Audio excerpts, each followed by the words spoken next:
We're going live. Looks like we're live. Please bear with me because the stream is in evolving mode. I'm just putting a t-shirt on so I don't get man boobs in a shot. So we are trying to up our game. I've recently had a super duper big reshuffle of the way things are. On the camera, the whole workshop has changed the way it's oriented as well. I'm just going to pop a message in the chat quickly. Please bear with me for a sec. Right.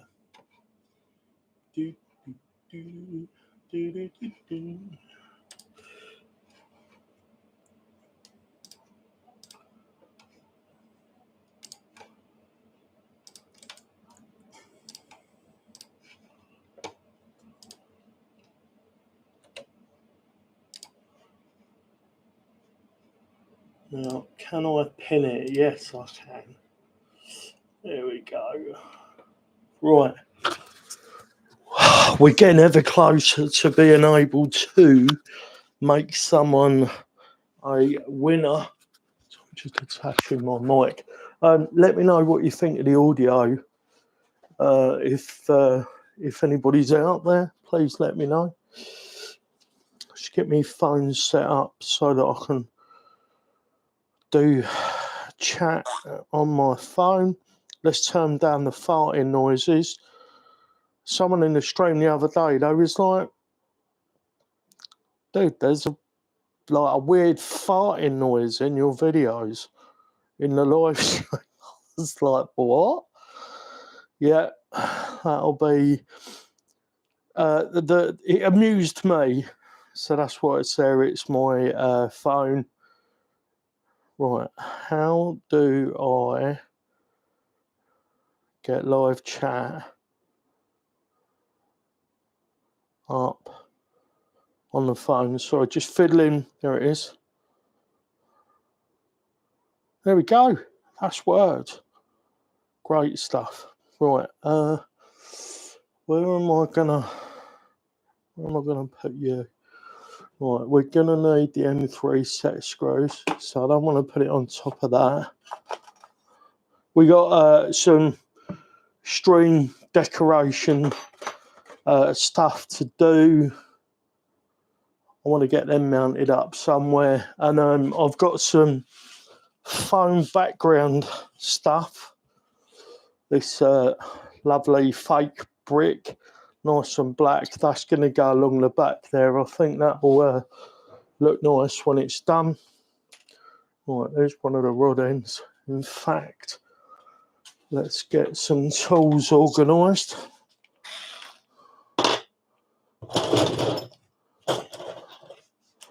Just I will be going out a shot now and then. Hello, whoever that is out there in YouTube land. I see you. Right, let's grab one of these M3 set screws out and we'll get one of the rod end links made up. Hopefully YouTube's idea of non-intrusive advertising isn't irritating everybody. It is gonna, I don't know why I'm using that, because that's the wrong one. Hopefully it doesn't irritate the bejesus out of everybody. So this is an M3 by 16. Those of you that know the stream, is that a little bit bright? Let me know if that is a little bit bright. This is the area that's sort of most important over here on the live.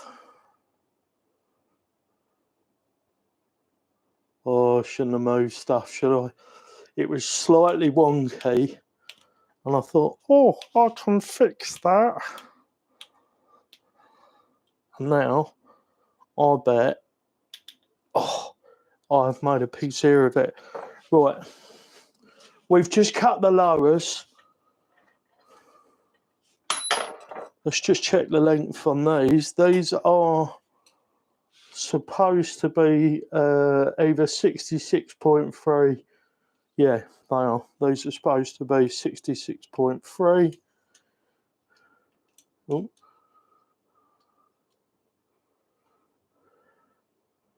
And they are 66.6. So within 0.3 or within, yeah, 0.3 of a millimetre. And this one's 0.2.5. So what we'll do is we will just nibble those down ever so slightly and make sure they're as close as they need to be.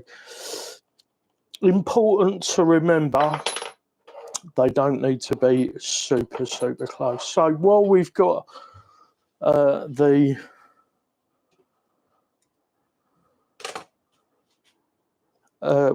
load set up, brain went completely blank. I may not have had enough coffee today. While we've got the lathe set up, we are going to measure ourselves some more. We're going to do the fronts 51.5. So the fronts are 51.5.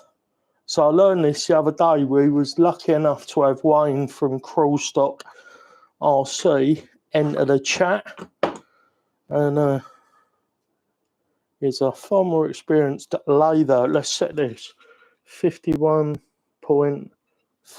Got my cheat sheet on the right there. 51.5. Close enough. These don't have to be absolutely spot on. So if you're making a set, they need to be close, but they don't have to be ridiculously close. They just have to be close enough. There we go. So I learned in a short amount of time, I learned a lot from Wayne about efficiency for this kind of thing. So you don't want to be pulling stuff apart, putting it back together. You don't want to be pulling your tailstock off. Sod it. And yeah, he said to me, use your parting tool. Wayne sold me this lathe, by the way. So he was like, yeah, use your parting tool. And I went, oh, I haven't got one. And he said, there was one in the kit I sold you. I thought this was too wide to be a parting tool. I hadn't actually realised it was a parting tool. And it was a parting, it is a parting tool. So, happy days. Right, so do you know what I think? So this is one of the little tricks he showed me. We're going to use the end of this for measuring, because it's a centering tool. So by the nature of its name, it is a centering tool. So it should be centered. Right, so after I've cut this one, I'll drag it out against that and touch that again. And hey presto, we've got the, I don't know why I took that out of there, we've got the right length that we want. So, just checking the stream health, guys, 2 secs. Yep, looks absolutely fine. So let's just make sure this is up nice and tight. There we go. Right, so we measured that. That is 51.5 or near enough. we're going to put a little bit of lube on our tool because, you know, it's just polite, isn't it? And we're going to cut this first one at 51.5. And then all we do, once we've done this one, we'll pull that out and then touch it up against there. Yo, Sam, how are you? I've got a noisy bushing on this, it needs a bit of doing. What's the audio like, Sam? I'm using a wireless mic and a completely different setup. Since last time I was here, we've made a lot of changes. I'm hoping that the audio's all right. Well, I'm not hoping it's all right. I'm hoping it's good. So we're just very slowly nibbling our way through. This lathe tool could do with being about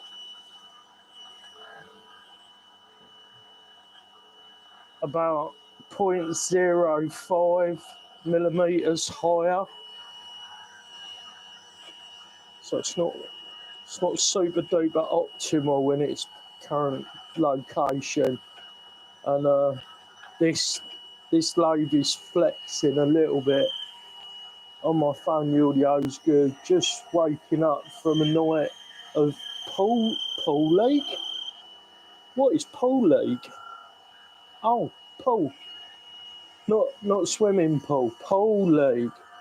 All right. You was playing, Sam. How did it go? I used to play snooker. But I was really good for a local guy. I wasn't sort of national or international good. But I played league locally, and people used to look really upset if they drew me. Because, you know, at the level I was playing at, I didn't lose a lot of games. But billiards, right. Oh, that's right, yeah, you call pool... Do you call pool billiards or billiards? See, over here, billiards is a different game as well. We used to have a game in the UK as well. It probably exists in small numbers as well. We used to have a game called bar billiards as well. And you used to have like little pins next to holes and the table was slanted. You used to sort of hit the ball up the table and then try to drop it backwards into the holes.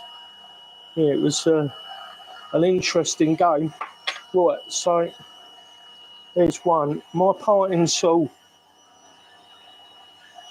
is all right. It's doing the job, but it could do with being a little bit newer. There we go. 51, nearest damn it, 51.5. If I can get within 0.5, I'm done right there. Right, so we're just going to snip this little bit up. The workpiece keeps trying to jump up on top of the tool, which is not great. But I haven't got a thin enough shim to correct that. Let's just see if we can tidy that end off a little bit. There we go. Right, now if I've got this right, yeah, we watched all kinds of pool on Billiards TV. Billiards TV, eh? Nice. Right, so now if we drag that over to there and touch that onto there, we haven't moved our I'm not working close enough. That's another thing. I'm not going to fanny about and move. Oh, I could do actually. No, I'm not. So I should be working a lot closer to the headstock. And that would stop a lot of this climbing malarkey that's going on. But we're set up as we are now, so I think I was focusing a little bit more on setting the stream up than I was on setting this up.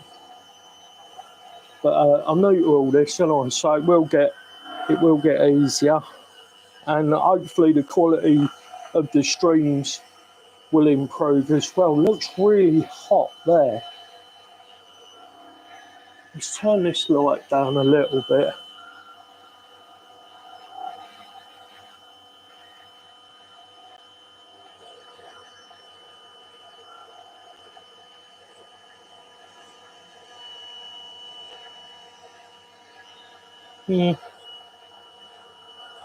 Wonder what it looks like if I turn the overhead light out. Let's try that.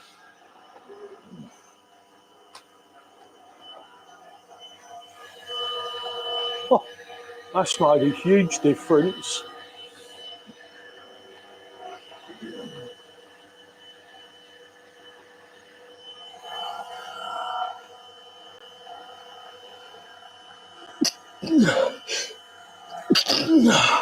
Well, that's made it feel a little bit more intimate, hasn't it? I quite like that, the way the light's falling off at the edges. I'm just trying to look to see if there's any way I could get the light over this way.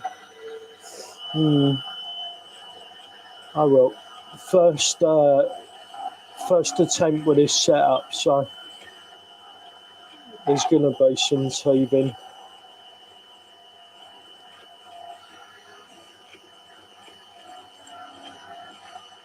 It says I should add a goal.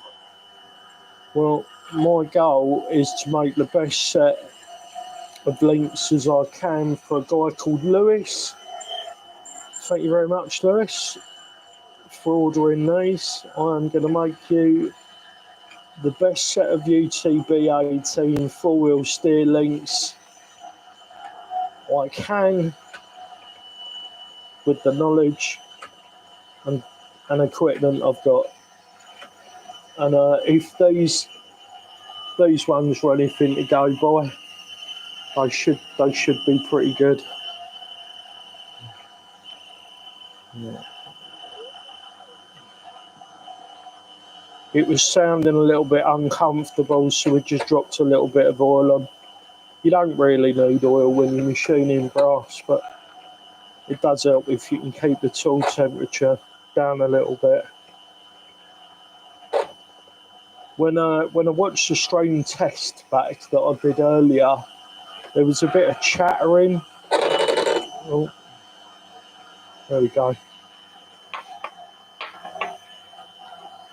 Let's just check that. Oh, within. Oh, we got a high spot because I'm measuring the swarf.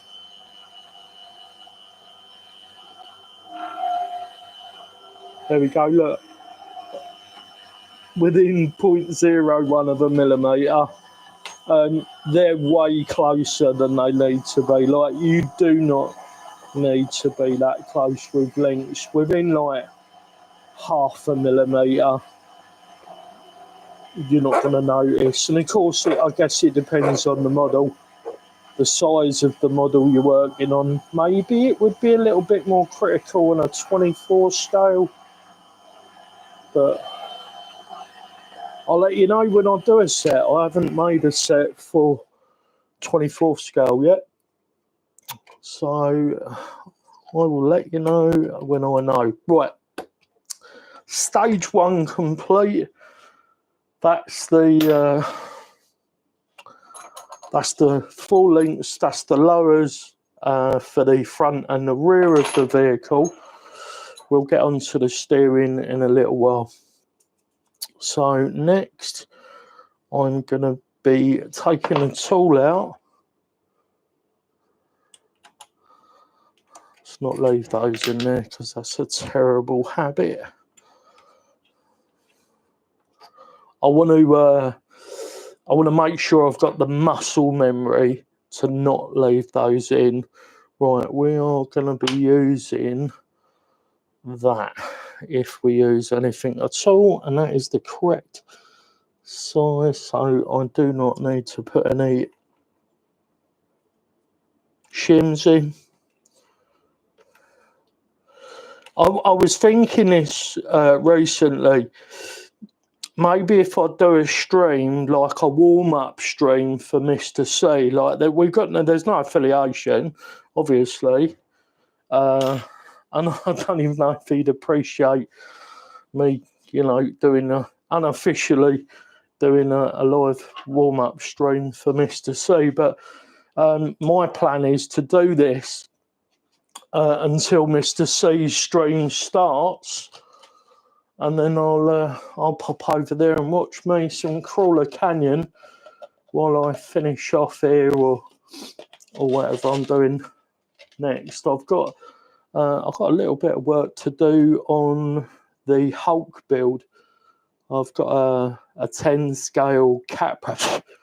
Well, it's like a 9 or almost 8 scale Capra. It's blooming massive. Almost 400 wheelbase, I think. It is pretty long. That's bugging me now. I'm going to have to go and measure it.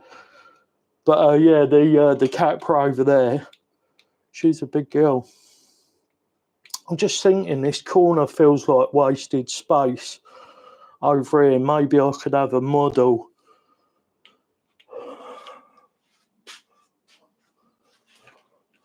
Maybe I could have a model in the shot, just make it a little bit more obvious what we're doing. That's the model we're working on, of course.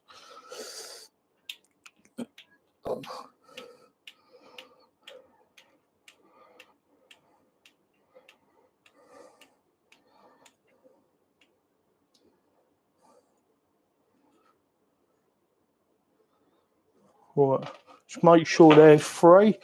Right, what should we do first? Let's have a vote. Should we do the front links or the rear links first? 3, 2, 1. Nobody there. There's nobody there. We can't have a vote if I'm the only person here, can we? All right, so I'm going to vote. I'm going to vote that we do the fronts first. And it doesn't make any difference whether you do the fronts or the rear. I just thought it might be fun. I've got another cold. I always think I have a cold these days. Like, ever since the C word, I just think I have colds.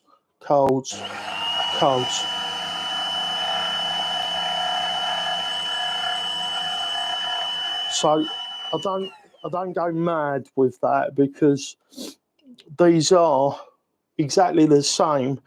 These are 6mm lengths. These are 6mm width ball ends, and that is a 6mm brass rod. So we don't need to. What am I trying to say? Yeah, we don't need to put a chamfer on it. I'll just finish that edge because it's just less catchy if there's any rough edges or whatever. So we're just going to put a center punch, a detent.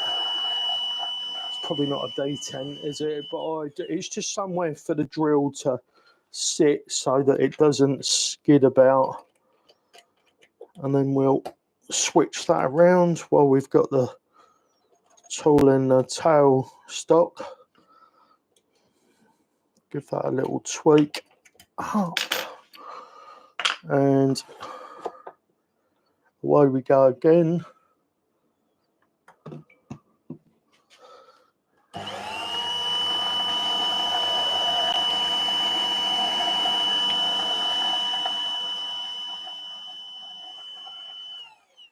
Do you know, part of me is wondering if this should be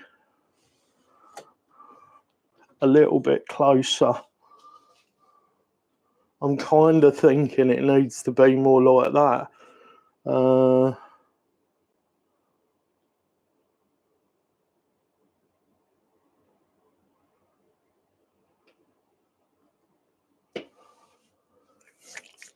That's a little bit more intimate. I forget, I'm really not used to filming with a GoPro.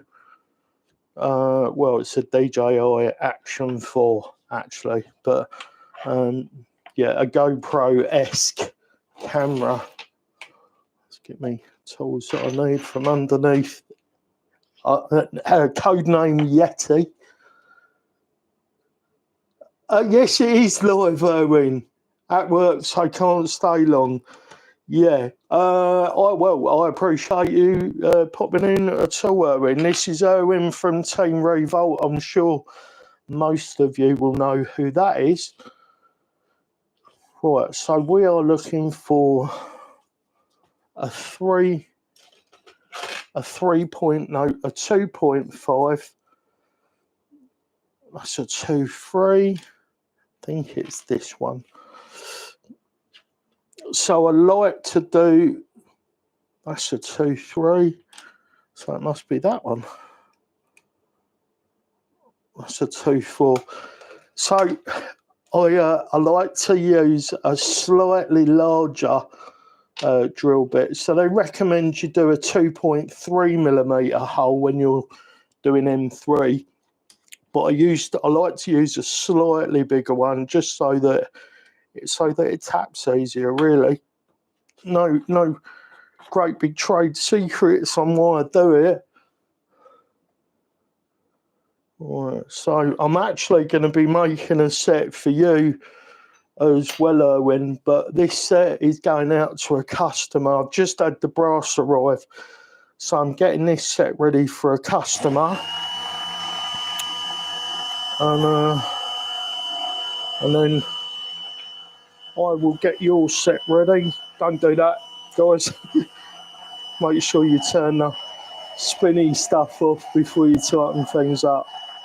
I should add a warning, a public health warning on these videos. This is for entertainment purposes. I'm not a trained professional. I might actually have to add that to the descriptions of the videos, you know, just so I don't end up getting into trouble. Oh, is that why I didn't use this one? One of these drill bits is about as sharp as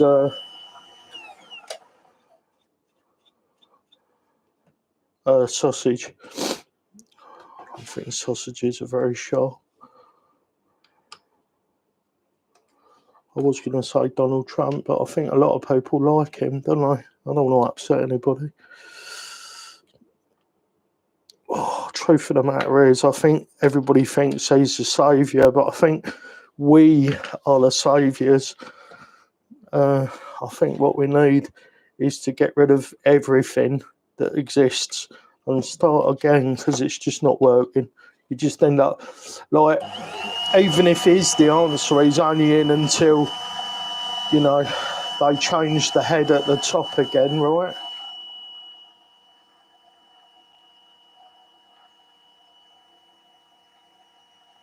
I just don't think the two-party system works. Well, you know what? This feels blunt as well. We're not doing very well, are we? I might have to. Well, not might. I'm gonna have to order some more drill bits. This is the one that I was using the other day. Yeah, it is.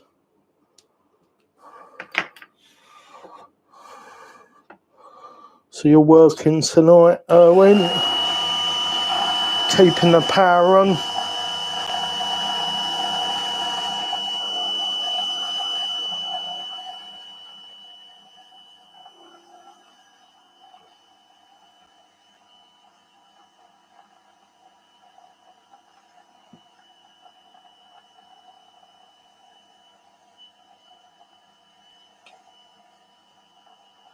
I'm going to have quite a few pecks at this by the look of it.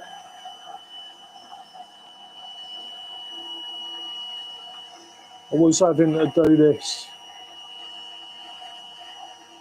the other day.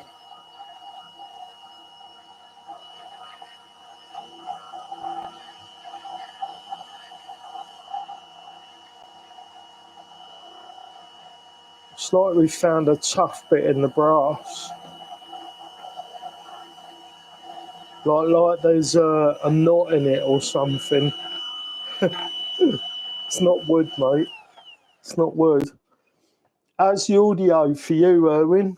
Is it nice and clear? What's it like when the machine's on? I've gone with a lavalier mic because I just figured it would be better like that. But it's all trial and error, really. Have I got another M3 in there? Don't think I have. Pretty sure that's all the M3 bits I've got. Yeah. Well, this could get interesting. Let's have a look. Get my professional depth gauge out. Right, that is deep enough. So that's good. That's good. We have gone. Oh yeah, we're plenty deep enough. I don't know why I was panicking about not going in far enough. G-spot's only 2 inches in, isn't it? Right, there we go. Right, so now we'll extract the 2.3 that we're using and we'll put in a 3mm titanium nitride bit. Who's watching the doc tonight? Who's going to be watching Crawler Canyon? Owen's not, because he's at work. Right, there we go. Right, let's get a bit of oil on. So how I do this, guys, I put the titanium nitride tap in there, but I don't bolt it down too hard. It's tight, but it's not tight enough where it won't slip. I don't lock the tailstock. I just put my hand on it so it bites. And then what I do is I'll just hit that and then I'll turn it off when I think it's likely to go tight. And then pull the belt off so we don't wear the belt out. And then back it out by hand.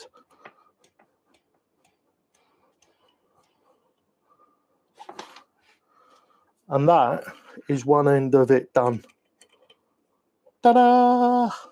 And then what I like to do, actually I won't polish it up, is flip it round,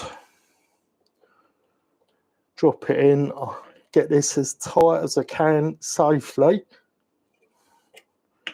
without breaking anything, pop the belt back on and lock the cover up.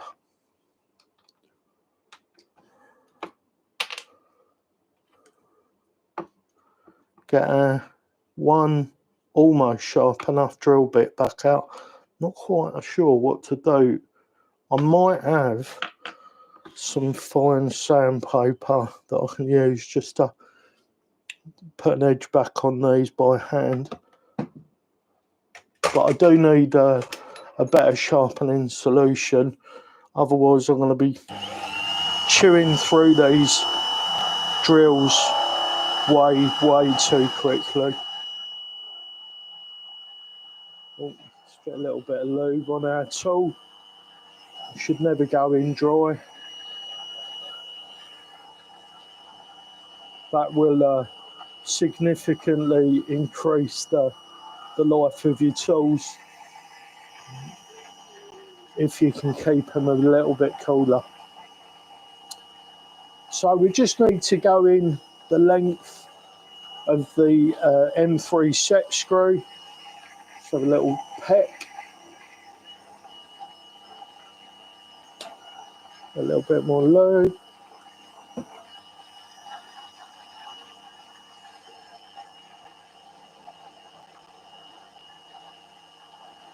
Looks like it's only efficiently cutting on one of the drill faces.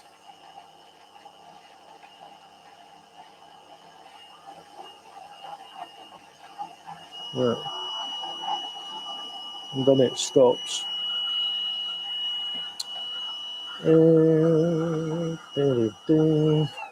Right.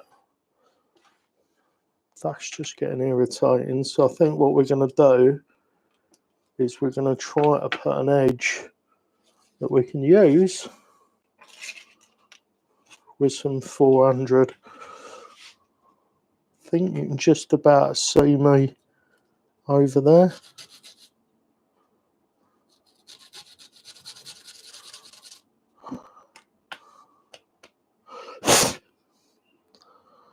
Man, I really need some glasses for this.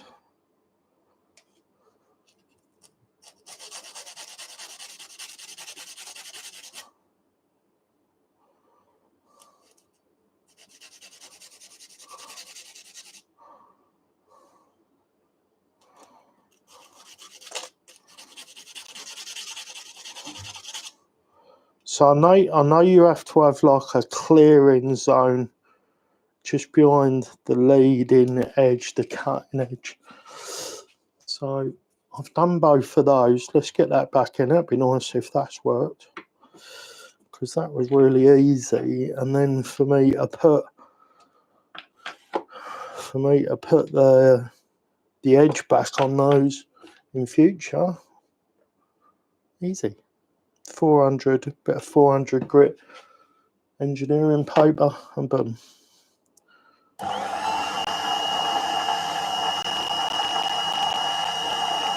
What? What? Was it that easy? My goodness. Almost makes me want to get one of the automatic sharpeners. I watched a load of reviews on them, and by all accounts, they're not very good. I was just thinking, you know, if I'm only doing three, mainly M3 and M4 holes,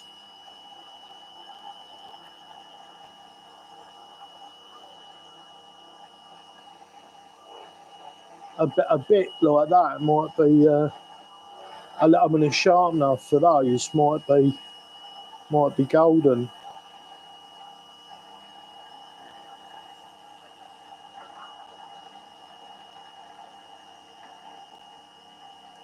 It's chugging a little bit. It's not efficiently cutting.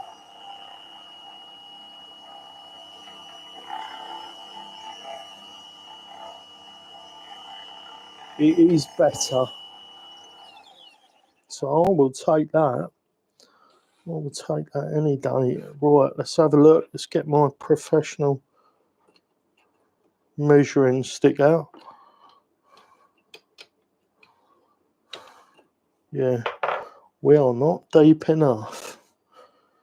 Right, let's have another go, because it definitely helped putting an edge on that.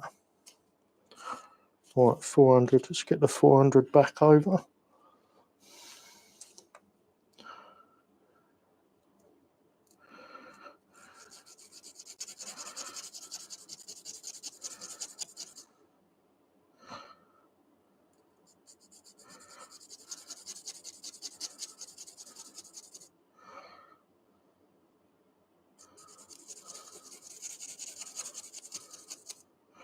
This is a suboptimal operation for someone with like average eyesight. For a 55-year-old bloke, my eyesight is typical for someone of my age, which means it's not very good.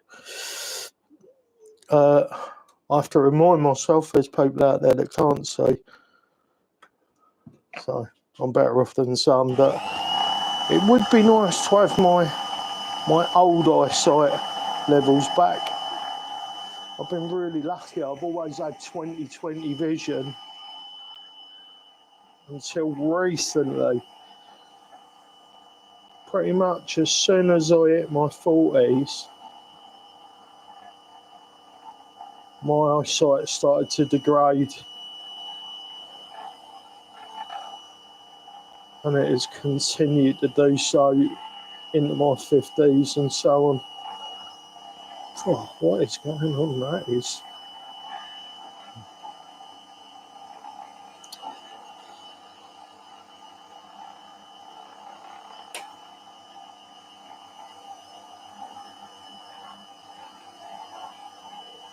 See, I think we're just about as deep as we need to be now.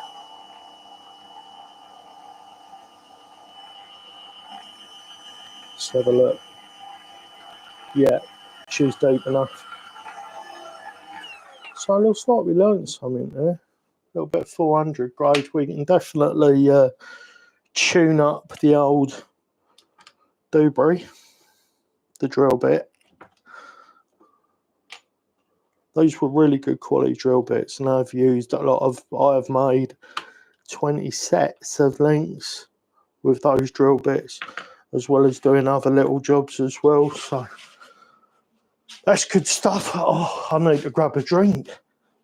Excuse me for a sec, guys, while I just rehydrate for a sec. I do like fizzy water.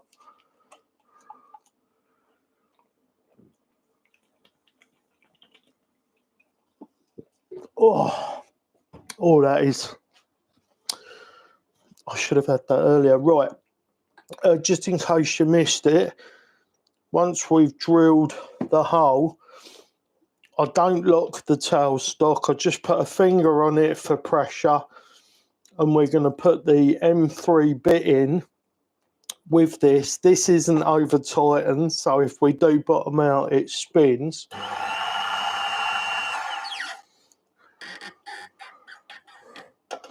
And then once we get down to where it gets tight, we just do it by hand. If I had gone in slightly too far there, it wouldn't have been a problem. It would have,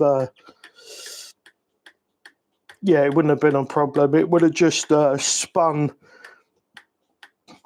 in the tailstock chuck. It's quite difficult to say. Tailstock chuck. Right.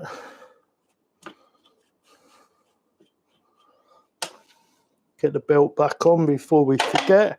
Right, link number 1 is done. I should have sent this to a link to Lewis, the guy that's just bought this set of UTB18 links.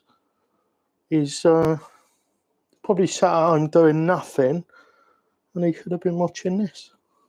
Could have watched his links coming to life.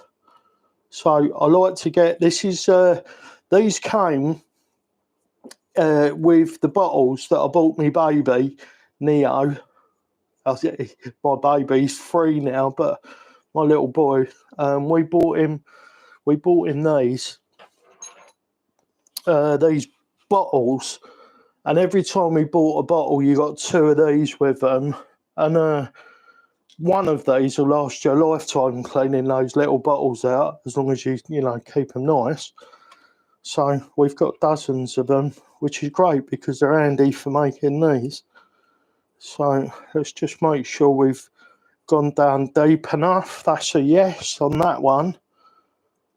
These are M3 carbon set screws, and these links, I don't know if I ought to link them when I'm making one of these videos, because I'd love to sell you a set of these links, but I'm hoping there's a few people out there that will watch the streams and then they'll be able to make their own. That'd be great. Just grabbing me shot pliers, he says. Shot pliers? Hello. I must have put them away. Oh, we do need this box open anyway, because that's where my shock measuring device is. This one looks like it might have liked a little bit more screw action. So what we'll do, we'll just bottom that out. Make sure it's nipped up nice and tight. We'll back this one off ever so slightly, and boom, that's a link for the UTB18 all done and dusted. Obviously we're going to put a polish on that, but I won't make you go through the polishing stage. I'll just get another link made and then we'll go from there. But basically all we do is we hit it with some 1500 paper. That's the wrong one. That's 800. That ain't it. That ain't it. Here we go. There we go. I'll hit it with some 1500, and then we get the brasso on it, spinning it up in the old in the chuck on the lathe, and then you end up with this beautiful, highly polished finish. I think one of my taglines, one of my, what they call it, a slogan, Logan, what they call it, logo, slogan. Oh, I don't know. Is going to be links so shiny the missus will think you're buying jewellery. It comes in a jewellery box as well. So you can end up with a jewellery box arrive if you bought a set. And inside there's shiny gold stuff that isn't jewellery for the missus. Somebody ought to prank the missus. That'd be hilarious. Oh, I bought you something, darling. Oh, have you? What's this? Oh, it's links for me TRX4 or me UTB18 or whatever. There will be links available for other trucks as well. We're going to get round to doing some axial links for like the base camp and maybe some of the slightly more exotic ones.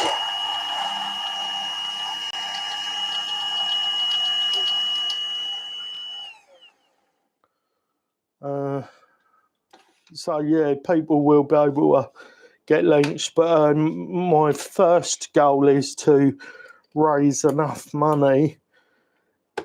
Why am I undoing that? I didn't need to undo that. Yeah, raise enough money. We need a 3D printer. We need a Cricut or Cricut if you prefer. And those things cost money, don't they? So we need to save a little bit of this dough so that we can afford those things. And then I'm looking to see if I can get these made in the UK, like on a CNC machine. You know, I'll order batches of 100 at a time or something so that it works for the company that's making them, because they'll want, you know, they'll be wanting to make some money. I'm hoping I can get it done in the UK, but I'm okay. I'm also okay if I can't. If I can't get it done in the UK, I've already decided I'm gonna be gentle with myself and get them done wherever they need to get done. Times are hard, man.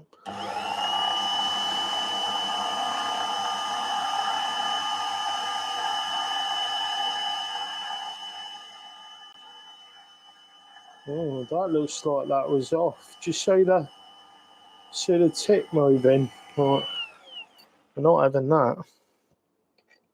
I don't want to be doing that. What happened there then? What happened there? Answers on a postcard. We're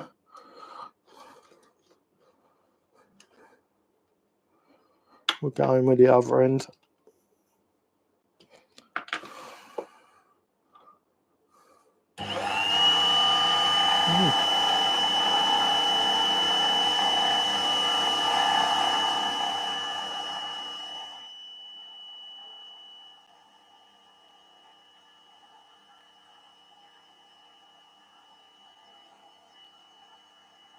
There we go.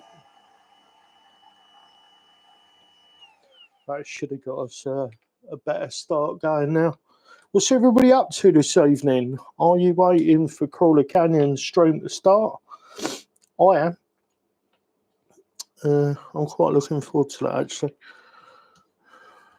Not quite sure what the stream's got in store for us tonight. I'm not, as Mr. C stopped doing the updates. I used to see them all the time. He used to give us a channel schedule. That must be stressful. I know he's been getting ready for the expo, hasn't he? Did he say he was going to do a live from the expo today? Is that when it is? He's gone to Comic-Con, hasn't he?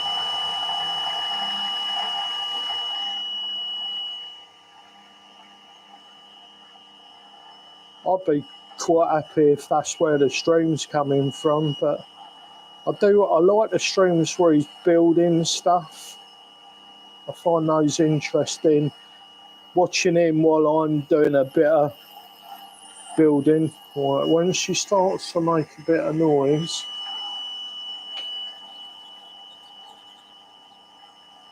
I like to back out, clean up, relube. Yeah, I always find that watching him tends to inspire questions, makes me think of questions. And it's nice to be, I'll turn that off. It's nice to be in company while you're doing this. Because if it weren't for you, I would be all alone working on Lewis's links. I might actually send them a link to the stream. If I do, I'll have to disappear off the camera for a moment.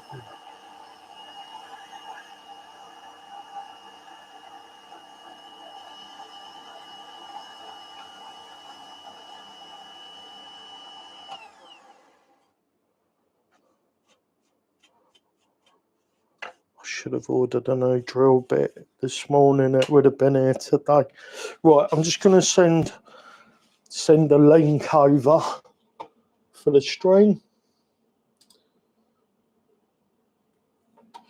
Share. How do we share it? Reactions, timestamps, participation, community moderation, send feedback. No, it isn't any of them. Oh, here we go. Copy, close. Let's go there. Marketplace, Lewis. Right, there we go. That's that sent over. Right, I'm going to close that one. I nearly closed the page. So I wonder what would have happened if I'd have closed down the browser. That'd have been interesting, potentially. Right. Keep hacking away at this. Frustrating that the tool's not a little bit sharper. But I suppose any Americans out there be used to that situation, because Joe Biden, right? He wasn't very sharp, was he?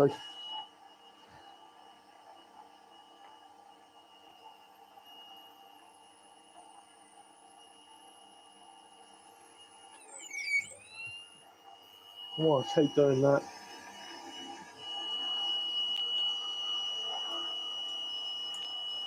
I might have to put the fan on, guys, actually. I'm frazzled. All the lights and everything. Right, let's have a look, see how deep we've gone. Right, we're deep enough. It's weird, on the drill bit, it can look like you haven't gone, right, it can look like you haven't gone far enough when you have. You're more than enough.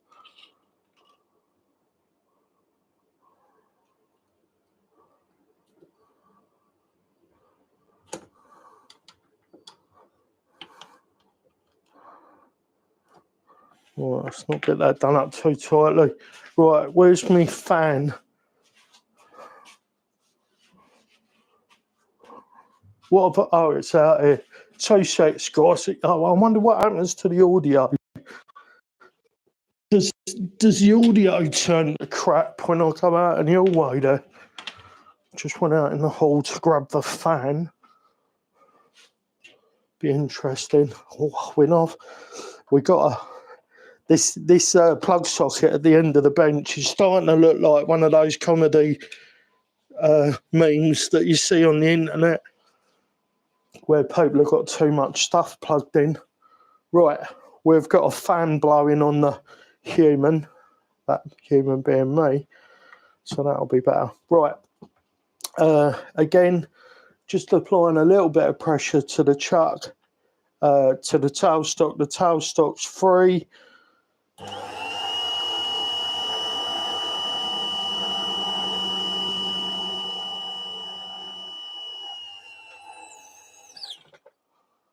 And we went all the way in that time, and that was a really good demonstration of what it's supposed to do. So we don't over tighten this, otherwise you'll just snap. You'll either snap the tap, or you'll spin the part in the jaws, and then you'll end up with a gouged piece of a gouged part, which you won't be able to sell. Or you can, I mean, you can rescue it, but it takes you bloody ages. Right, well, we've got to tighten down still. We're just going to put a nice little chamfer, just going to touch it. We're not trying to do anything other than just put a nice little finished edge on one end of it. We don't want a gap between where the rod end and this meets, otherwise this kind of link kind of loses its point. And one of the beautiful things about this type of link is there's no transition.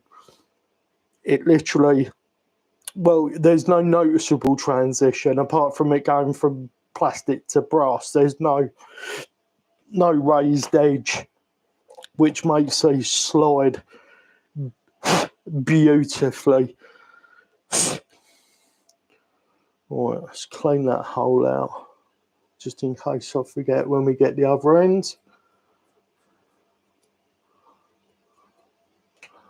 There we go. Pop that back in out. Oh my goodness, that is so much better now. The fan is blasting on me. Thank goodness for that. Right, so we need to switch back to the centre drill. We'll get a centre drilled.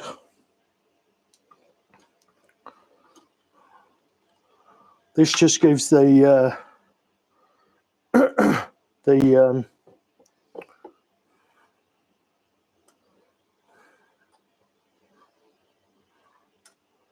just gives the drill somewhere nice to start, so that you're not skating around on your part. Did I tighten that down?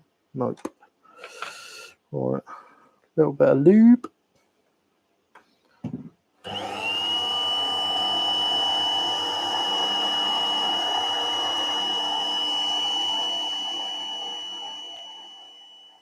Beauty. What's the view like for everybody there, guys? Is that working, that angle? Is it? Let me know if the angle of dangle needs tweaking, and I'll get that done for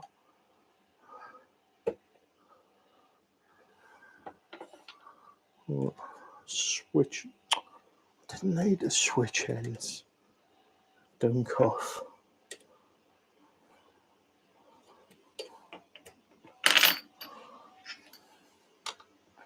Need to switch bits, don't I?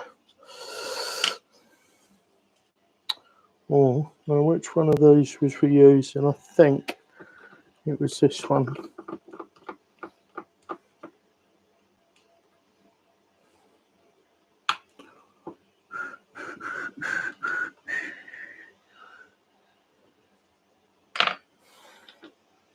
I wonder if there's a way for me to tell. Probably is, isn't there? Maybe I could do a mark on the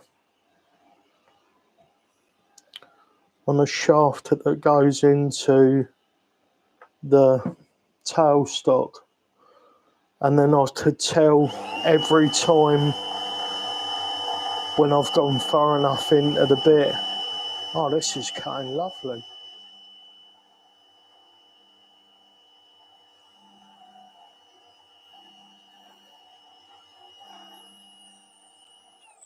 Oh, I don't know why I keep doing that. I'm going to snap my bit. So once she starts making a bit of noise like that, do you know, I'm really not with it. I've got a bit of a cold and I'm not sleeping brilliantly as a result. Yeah, once she starts to complain like that, it's a good idea to pull your tool out and re-lube. There we go, she's biting nicely again now.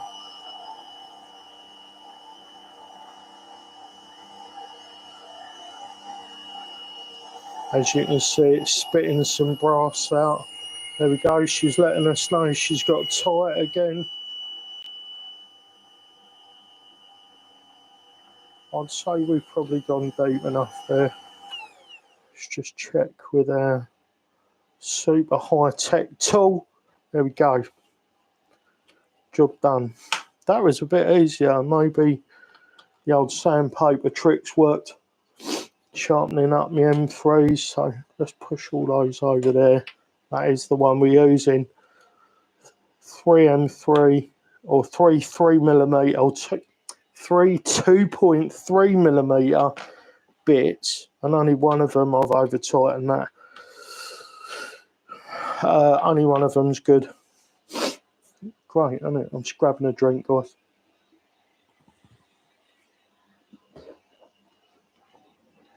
Hope I'm not actively mouth breathing. That might be why there's only one person watching the stream. I've got a bit of a cold at the minute, and I totally understand. Like, if I've been mouth breathing, then I wouldn't stay either. When I'm editing videos back sometimes and I've got a cold, I'm like, oh my God, why would anybody listen to this guy? Mouth breathing all over the internet. Right, I think we're there. So we need another couple of rod ends, of which I have many. We need another couple of M3 14.9 quality carbon steel set screws. Try can work out where to put it down. And I usually start them off like quarter of a turn by hand. And for the M4s, I use Yaga Daga, but the M3s, you have to be a little bit more careful with them. I'm just going to get something so I don't have to hold it with my hand. There we go. That'd be better. This is the Torx bit that they give you with your door camera. We haven't got one of the Carlos Fandango door cameras. We just got a cheap one, and it's not terrible, or is it? It might be terrible actually. She wanted to get a ring door cam, ring, whatever they're called, the ring one, and I said, no, look, let me have a look around. You paid a bloody earth for them. And I found this one, and I looked at reviews, and I thought, oh, because, you know, people tell the truth on the internet when they're reviewing stuff. And I thought, that'll do us. And then I got it. It was a pain to set up. It's been unreliable. It absolutely bloody eats batteries. And I haven't let on how bad it is to the missus because she's none the wiser. But she was right. We should have just got a Ring doorbell. Right, just using a bit of cloth on there to make sure that I don't leave any marks on this while I do it up. So she's beautifully seated down because we centered it.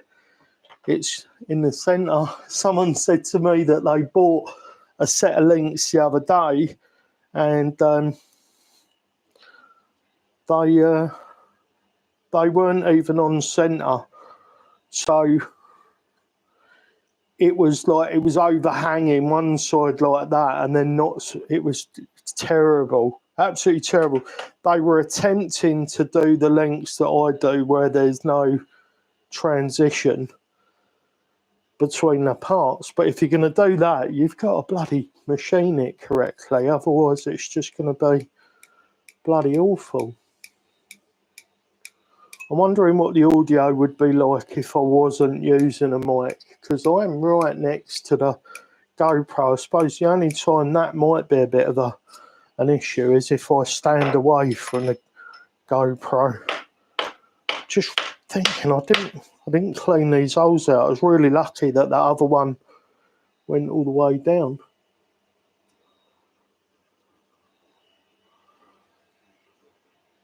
What are we thinking of this overhead shot, guys? Is this working? Could the lathe be a little bit slightly better framed up? You don't need to see this bit of wall and the top of the shot, like that bit up there. You don't really need to see all of that, do you? I think I know the answer to that question. I think we'll try and adjust it. How can I do that? Work in progress, this, guys.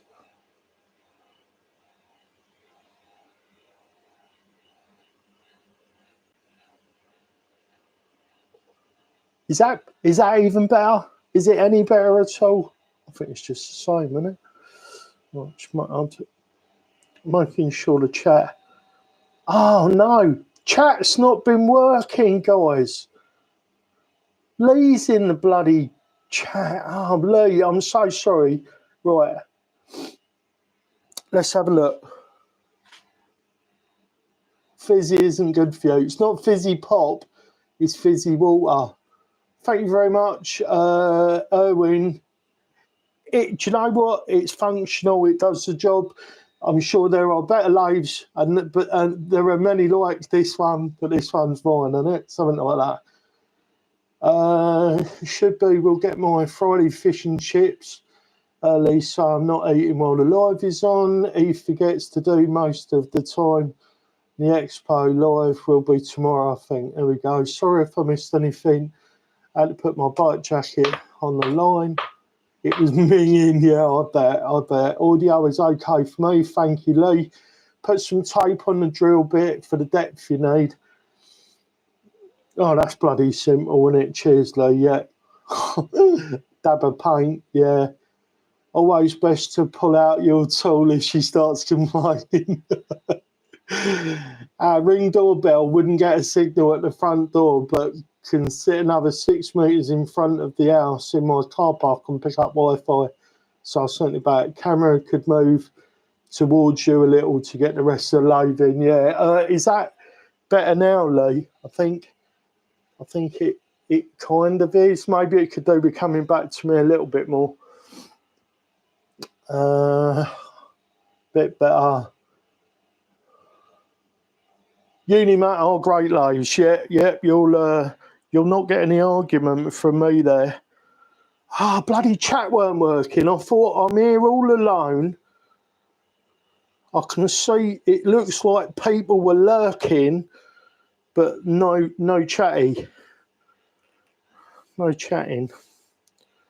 Right, so what's happened here? These aren't as easy as a straight link because you have to go one full revolution past where you need to. So when this is fully tight, I've got to go another whole revolution round to get where I want to. So how I do that is, Sam's lurking. Appreciate you, Sam. Thank you.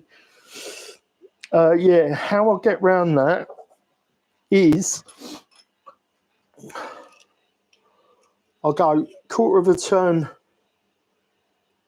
or about a third of a turn on there. And that should get us a little bit closer. And I think this is the side that I didn't clear out. Right, so where are we? Yeah, there we go.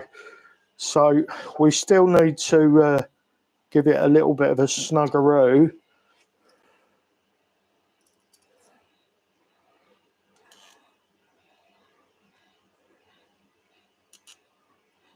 There we go. She's lovely. Not like some of the stuff that you get off of AliExpress where it's been cranked down so hard it's all stripped out. She's lovely. Right, let's go and get me a shock duplicator tool just to make sure that these two, assuming I've done the right ones, if I've done a long enough, I won't be measuring them just yet. Then yeah, it was supposed to be one of them. I mean, it doesn't matter because I've got to make both. But onwards and upwards. Good job, Dwight. Good job. Yeah, just adjust the grub screw. Yeah. That's all you do. It's like quarter of a turn, third of a turn is normally enough to get you where you want to be. Right. 2 more of these to make, and then we'll have made a full set of lowers, and then I'm going to do the steering. Lewis has bought, thank you very much for the purchase, Lewis. All goes to support me and my hobby and my family, so I really appreciate you buying a set. We're just going to put a little, I'll just take a tiny little bit off that. And all that is doing is just putting a nice little finish on the edge. Can't believe chat was going all that time. Like when you're streaming and there's either no people in the chat or there are and nobody's saying anything, like no one's saying anything for ages, it gets a bit, what's the word I'm looking for? It just gets a bit frustrating, like what am I doing wrong? Am I really that boring or whatever? Or is this stream not educational or interesting? I do like all of the things go through your head. So when I tapped the chat and it all popped up, that was lovely to see. I really appreciate you, Lee. I appreciate that. Do you know what? Even just saying hello, and like I had a question, didn't I? What question did I have? Is the audio all right? Because I'm using a wireless lav today. Just getting a little answer to stuff like that really helps. So again, I appreciate you.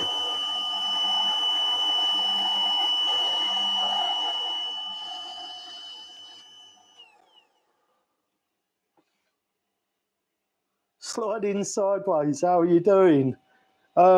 It's the opposite of down. My missus says to me, what's up? And I always say, shows me, I don't know if I've got Asperger's or something, guys. I mean, yeah, I'm like, it's the opposite of down. I am sarcastic as well, and I don't like to be, but one of my parents was extremely sarcastic, and unfortunately, it has rubbed off. So my default is sarcasm. Live isn't too loud. Good. That's good to know. Thank you. Hopefully the bushing, I lubed the bushing up on the back of the other day, and hopefully that sorted out some of our issues. because the old bearing or the bushing was getting a bit, it was very dry and loose, and I pulled it apart and cleaned it and lubed it up, and since then it has been a lot happier. I find the missus a lot happier when she's lubed up as well.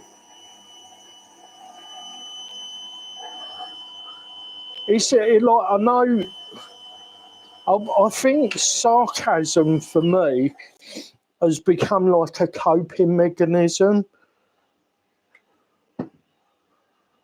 Like, rather than lose my shit, I'd just say something sarcastic, and I'd rather I didn't like feel the way I do to end up in that situation in the first place. But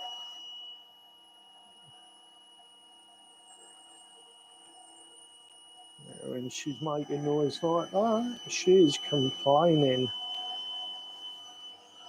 Right, let's see. I wonder if we can do it with a bit of Sharpie, Lee. So let's check depth. I'm using my high-tech. Right, we do need to be a little bit deeper. Story of my life.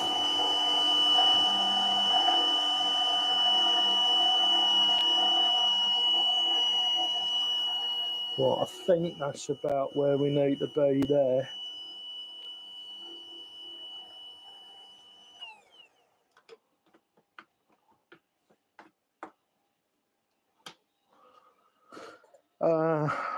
What was we doing? We was going to grab a Sharpie. I was surrounded by them earlier. So let's insert our tool all the way to the top. Oh, that should work, shouldn't it? I'm currently doing yard work for my parents. My mum has cancer and unavailable to do it. I'm really, really sorry to hear that. Sliding sideways, please send her our love, and hopefully she's able to recover. The big C. Everybody gets upset about the other C word, don't they?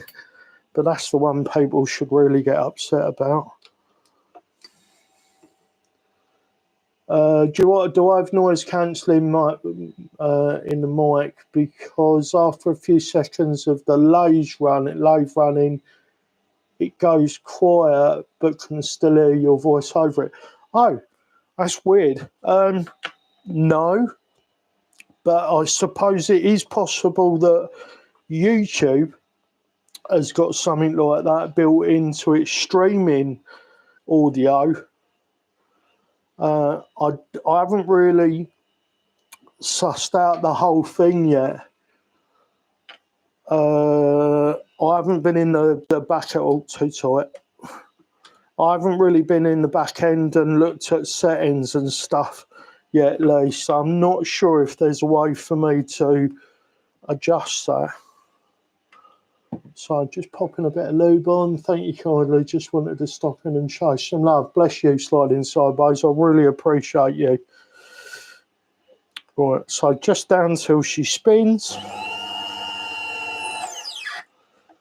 Or just down, I know, about 2 or 3 threads from the tip. Let's pop the belt off. 2 or 3 from the tip is where we want to be. That is enough thread engagement.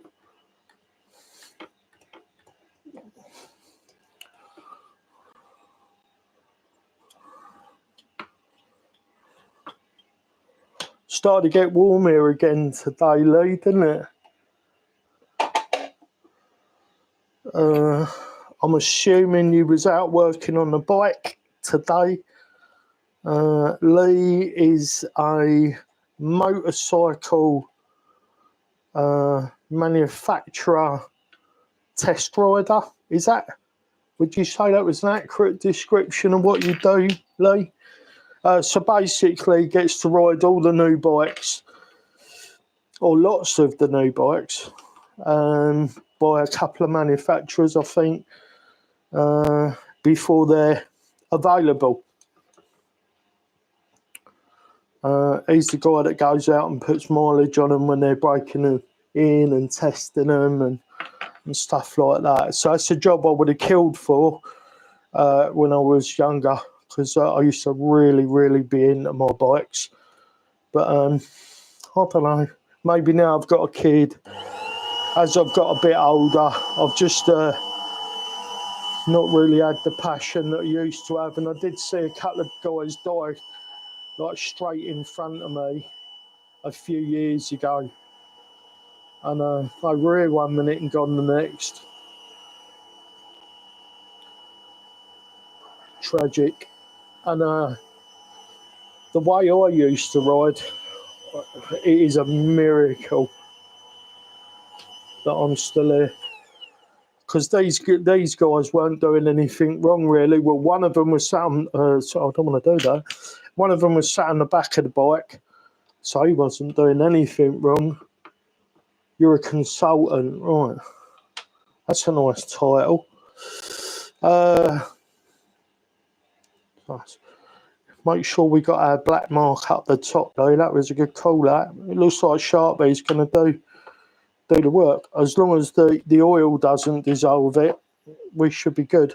Yeah, the guy riding the bike, it was one of the first hot days of the year, and he come off the roundabout like a lunatic, and we could hear him winding it up before we could see him, and he was overtaking all this traffic, and there was some poor old bird trying to pull out of a road, not expecting a motorbike to be on the outside of everybody at 100 mile an hour. It was a 50, so he was doing like double the speed limit, and that was it.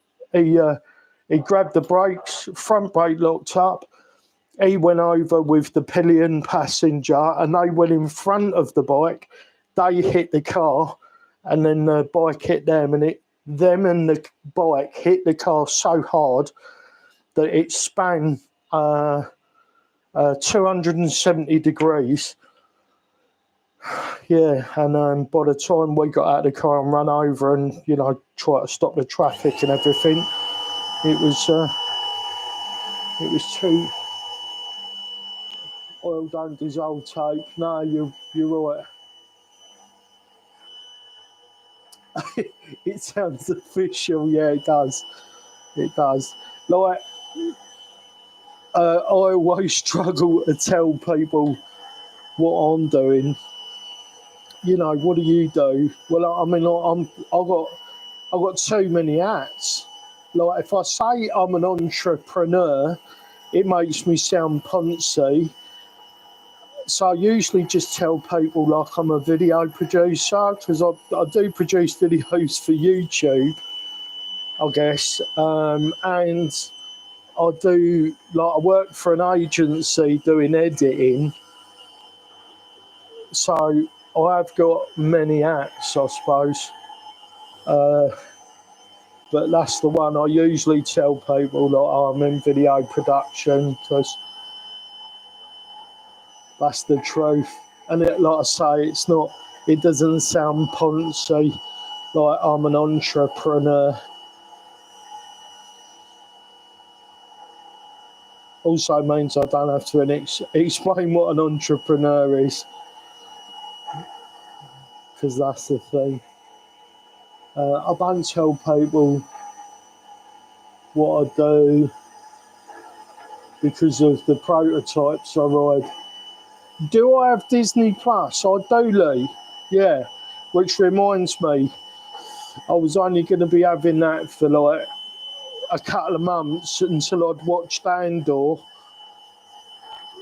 and something else. So there was something else on there that I wanted to watch, and then I was going to cancel it, but it is still running and I'm still paying for it. Watch Mr. In Between. Oh, right. Mr. In Between. Is that a new thing, or is that an old film, or?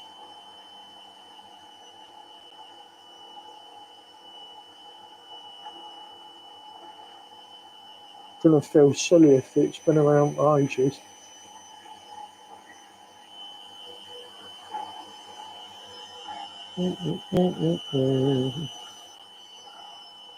Right, Mr. In Between, I'll write that down in a sec, because if I don't, I keep going to grab the wrong tools.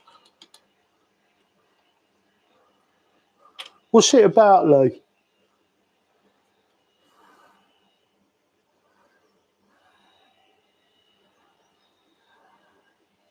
Has anybody else seen it? Is there anybody else in the chat that can confirm that Lee's not sending me on a wild goose chase for a terrible film?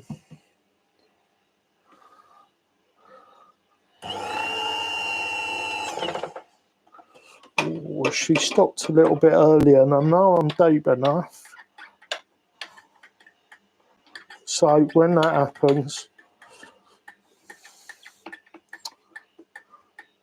quite old now, series 3 seasons about a bouncer hitman and his struggle in life with his job and looking after his daughter and brother. Sounds like another thing that we used to watch. That reminds me of something, Lee, and I can't think what. Bunny, was it? No, what was the name of that? Just moving the fan because it's blowing directly on my lower back. Let me know if that gets too noisy, please. Guys, I've just moved the fan. I don't want it making too much racket on the mics.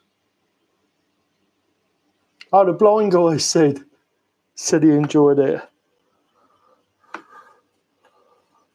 Oh, I'll give it a go. I'm always looking for stuff. I don't watch a lot of TV, but if I like something, I will watch it and watch it and watch it until it's all consumed. I tend to not watch stuff for ages and then binge watch stuff. Lisa and I, the RC Mummy and I are both Walking Dead fans. So when we found, and not Lord of the Rings, I like Lord of the Rings, but what was the other one? Oh, Game of Thrones. We found out about Game of Thrones and then binge watched the crap out of all the available stuff on DVD. That was during COVID. We were both at home, and a guy who's our friend, but he was also our landlord. He was our landlord first and became a friend afterwards. Really nice guy. He was a good landlord. And he was like, so what are you guys doing? I was like, we are bored stiff and we've just switched internet, so we got nothing to watch. And he was like, oh, have you seen Game of Thrones? And Lisa and I were like, no, what's that? Yeah, we binge watched the crap out of that. My mate binged it in 2 days and I did it in a week. Been watching Department Q on Netflix, which is quite good. Got Breaking Bad, Sons of Anarchy, Walking Dead, great series. Watched a lot of Breaking Bad, and then life happened, and I just stopped watching it. I really like that. Game of Thrones, loved it. Walking Dead, loved it. And I didn't fall, Lisa and I didn't fall out of love with it like a lot of people did. I'll be the first or last person to tell anybody, they need to carry on watching something. If they're done with it, they're done with it. It's fine. But a lot of people were like, oh, I used to like it, but now I'm done. But I think I liked the characters in it. Like, some of them were really menacing. And then you had the people that were, going through the evolution of the soul, and that, people that weren't great but were then being were taking a look at themselves, and I'm just going to polish one of these up. Yeah, like Negan, who was a bit of an arsehole, wasn't he? And, you know, all that. But the evolution of Negan, I thought was, it was entertaining to see. Yeah, same here, Lee. We're just watching them now, actually. Capra was the GOAT, 100%. Yeah. I don't know if how can I do it? I'll take a photograph from my phone in a sec, and while we're on the subject of The Walking Dead, I've literally got two, what are they, 3-foot posters just to the right of me from when Lisa and I lived in another flat. I'm just going to grab a photograph. Oh, it's got my big reflector in it. Let's get that out. So there's two there, but that's one of them. We see that on the stream? Yeah, we can see that. Yeah, that's behind me. Lisa absolutely loved Daryl Dixon, and Lisa's mum, the ever lovely Julie. There we go. We've got the stream back. Let's just make sure chat's working. She's a fan of Rick, so that poster ticks all the boxes for those ladies. I don't know what they're so interested in, them guys, when I'm about, but you know, it is what it is. Did you know that the alpha of the Whisperers played Agatha, the precog, in Minority Report? No, I didn't. I felt like I'd seen her face before. Oh, there's Erwin. Oh. Team Revolt in the chat. No, I didn't know that. I did feel like I'd seen her before somewhere, so that might well be it. Well, I did say I wasn't going to polish any, but I am. I have watched your video on the Klingons, Erwin, but something called me away just after I'd finished watching it. I'd got it up on the screen. I was also editing at the time, and then after something to do with the missus or the little one happened, and I didn't leave you a comment. So as long as I remember, I will fix that. I'll go back in and leave you a comment on that, mate. I thought it was interesting because almost dinner time here, 45 minutes to go. She's been in a few things. Good actress, very. Yeah, I mean, she was like the character that she played in Game of Thrones was really, really dark. And I think those people exist. So I think it's good to have characters like that in stuff. Yeah, I thought it was really interesting, Erwin, that you got the result you did with the Klingons.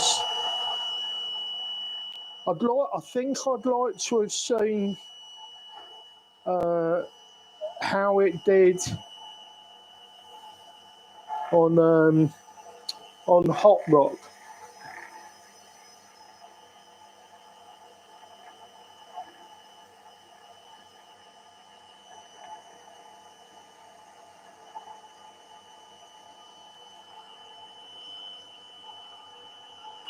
Yeah, I would have liked to have seen how it had done on Hot Rocks. I noticed the sun was off, and I'm wondering, is that the difference? That looks like some nice jewellery. Thanks, bud. You'll be getting a Saturdays soon. Saturdays will be on their way to Belgium. I'm making these on the stream, but I'll be doing yours almost straight after. I'm going to watch the stream while I make yours. So hopefully yours will be on the way out there to the jolly shores of Belgium soon. I've been really good at sending stuff out. I got Lee's bits in the post today. Was it today, Lee? It was, wasn't it? Yeah. I've got Lee's stuff in the post. I gave away an RC4GS. And that's on its way to Rudy from Crawler Canyon chat fame. Not supposed to have this rag up near the spinny stuff. I'll get told off. I'm supposed to do this with paper towel. Oh, Rudy, I was just saying, I posted your radio today along with some bits for Lee. So, what is it, Friday? Yeah, you might not get it till Monday. I mean, it might turn up. I don't know whether they'll do post on a Saturday. I mean, if they do, you might get it.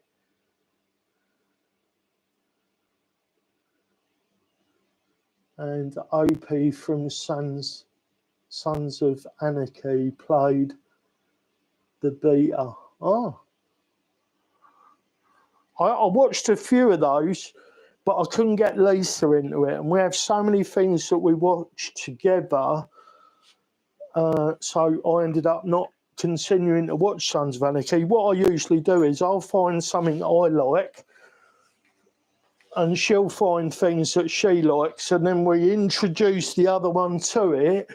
And then, you know, if it's something we both gel on, we watch it together. If not, we watch it when we're on our own, which doesn't happen a lot. No worries. Yeah, so your RC4GS has been professionally packed up in its original box. I literally switched it on once, Rudy, and took it out of the box to have a look at it.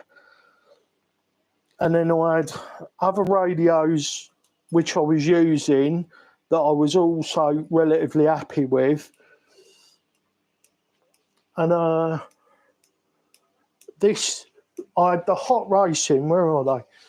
So I had the hot racing one, which is in the raffle.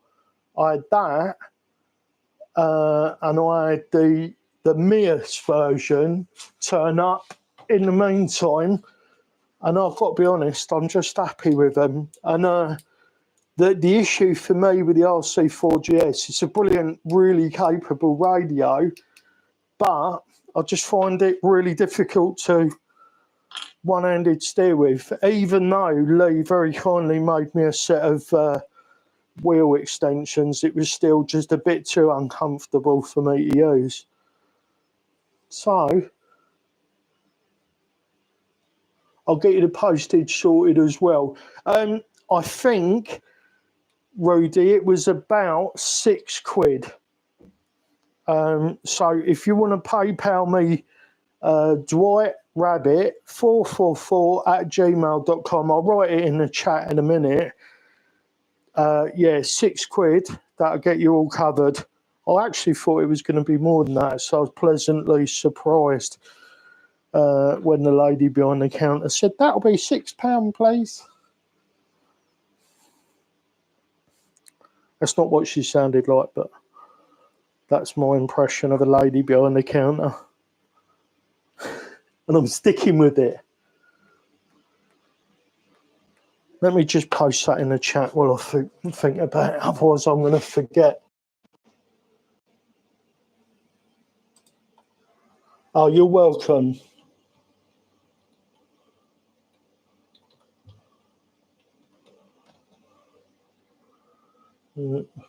gmail.com.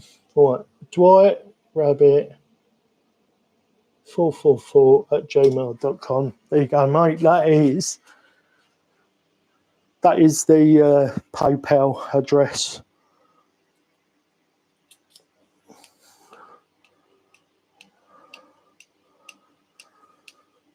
And it wasn't quite £6. I think it was like £5.95 or something.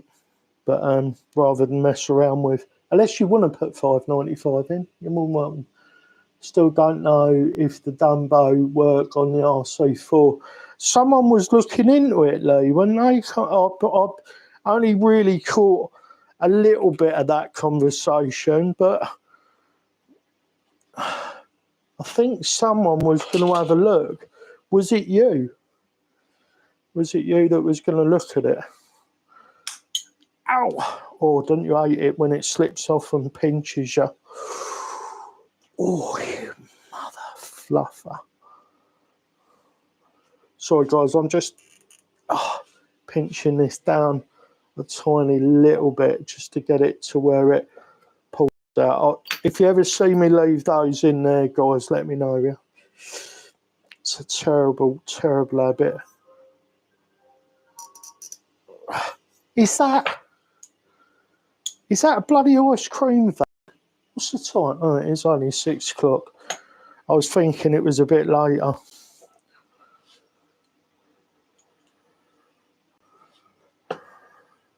Right. We need to do a little adjustment on this. Same as your email then, good, yeah. Got to try one. Can't remember who it was. No, I want to know if they work. It was you that wanted to know, was it, Lee? Right. That makes sense. Yeah, I mean, it'd be handy for you guys using those radios, won't it, for definite. Right, sorry guys, I realise I'm doing all this off camera. Forgetting myself here for a minute.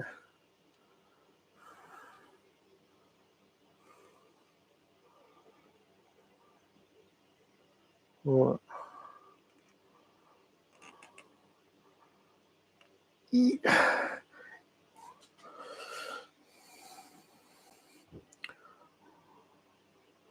Yeah, I'm going to have to take that other end off and back it out half a turn.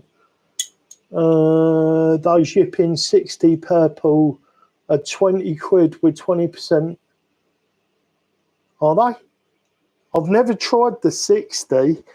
But as you know, I am a fan of the 70s. What I'd like to know, Lee, is if the 70s are the same now as they used to be, because they look different. I was just trying to see if I could get one and explain what I mean. But they used to have a black casing with an AK 74. Is it AK 70? You know, Kalashnikov.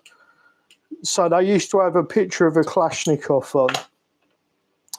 And now they don't. And it's almost like there's a typo on the casing because there we go, that's lovely. Yeah, they used to have, sorry, I'm just eyeballing this to make sure I've got it exactly where it wants to be. They used to have 8.4 written on the side. Thank you very much, Rudy. I hope you enjoy your radio and you get some use out of it. It was just sitting here. And if I've got stuff sitting here, I'm not going to be like, not comparing myself to Tom Lee, I'll say, but if I'm not going to be one of those guys that's just got shelves and shelves and shelves of stuff that people could be using. If I can give it away or put it in a raffle or whatever, obviously I've got to think about my family and the channel growth and stuff as well. But if I can afford to give something away, do someone a good turn out of something, right? So there we go, guys. I'm happy with that. Hopefully you can see that is absolutely bob on. That is a set of rears. I need to remember I've got a set there to polish for him. Let's get this last one out.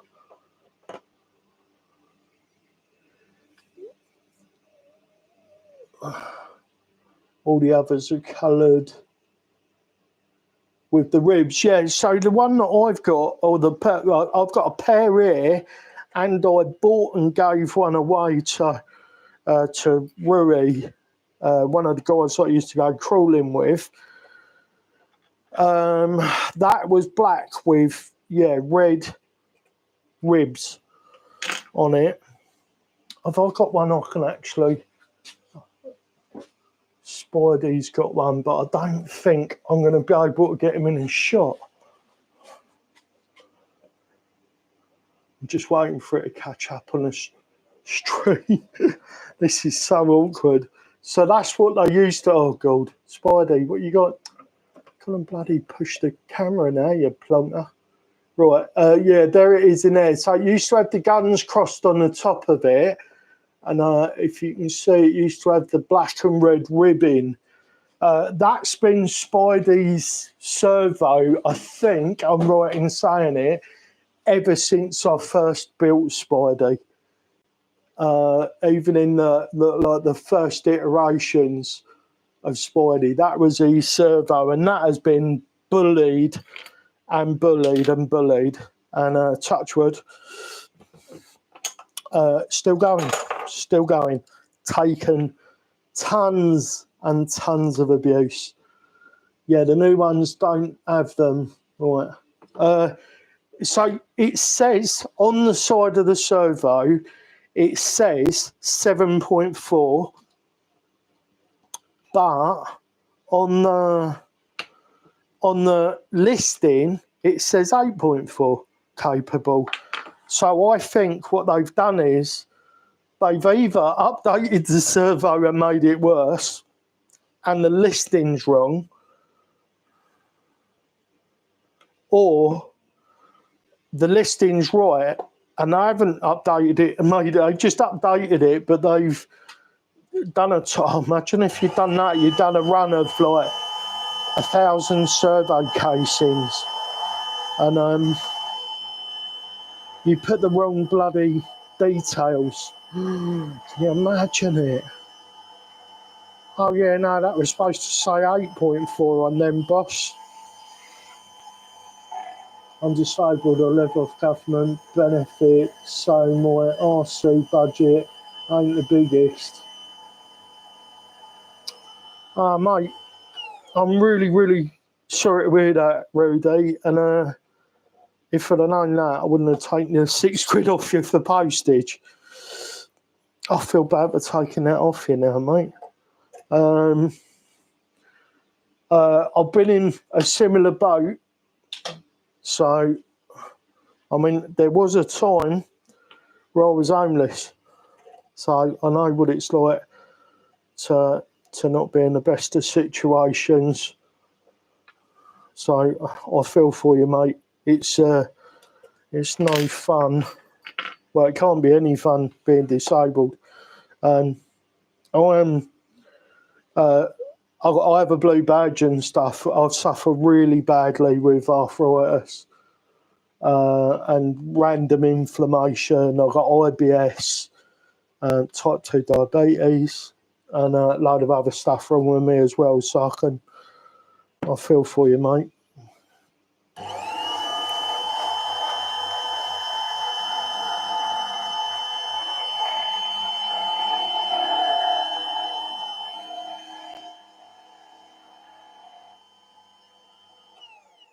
Yeah, the purple one says 5 to 7.4. Yeah, so that's what the new 70s say as well. But in the listing, it says that they will do 8.4. And I don't know why they would have down-regulated them. Maybe they were having heat issues at 8.4 or like inefficiencies or something, I don't know. But, yeah, I'd like to know. I think I'm just going to buy one of the new ones, Lee, and see. Now, I wonder, they dropped the price on those as well. So those new ones with the 7.4 written on, they're cheaper. Now, I wonder if it's because they realise they've cocked up and it, you know, it's got the wrong information on the side, so they're just getting rid of them cheap so they can do another batch with the right cases, or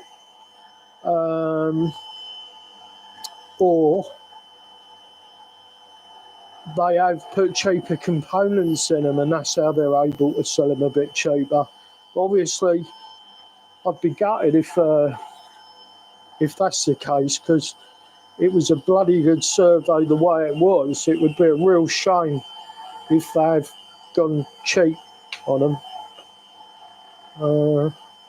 Everybody I've spoke to about them that's had them has been super pleased with them as well. So I haven't come across anybody that's like, oh, those surveys are shit, stay away from them.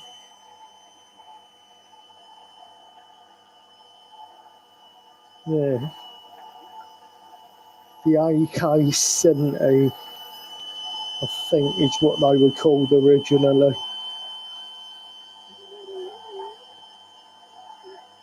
I've been having good results for the GDW896, but I have noticed the other day when I was out with the TRX4 that was starting to fade a little bit on the TRX4. That Panhard setup, that's really, really hard on servos. So I might be tempted to put one of the AK-70s. I think that's what I'll do. I'll just buy one of them and drop it in the TRX4. And if it copes with what the TRX4 is laying down, I think we'll be good. Because, man, that thing uses up some torques. Yeah, it'd be nice to get the wedge. Definitely. I've got to be honest, I'm looking forward to that, but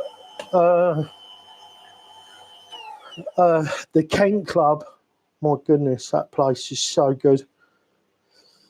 I'm hoping we can get everybody down there as well at some point. I have no doubt everybody's going to enjoy that place. Jamie's would be closer. Yeah, it is closer for me, but I don't mind travelling to come and, you know, take part in everything. And I think it's nice of Ed and Claire to, you know, to open up their place for us and let us, especially if there's cake, right? that cake was banging. I probably made a bit of a pig myself. I assumed because there was loads there, I'd be all right to dive in, but she might have actually been saving some for herself and Ned or whatever. Afterwards, I was like, oh, I don't know whether I should have eaten as much of that. Jamie's would be closer. It's 180 miles each way. Oh, I didn't realise it was that far. We told Claire we ate loads. We did eat loads, didn't we? Here we go. She's doing her job nicely, that bit.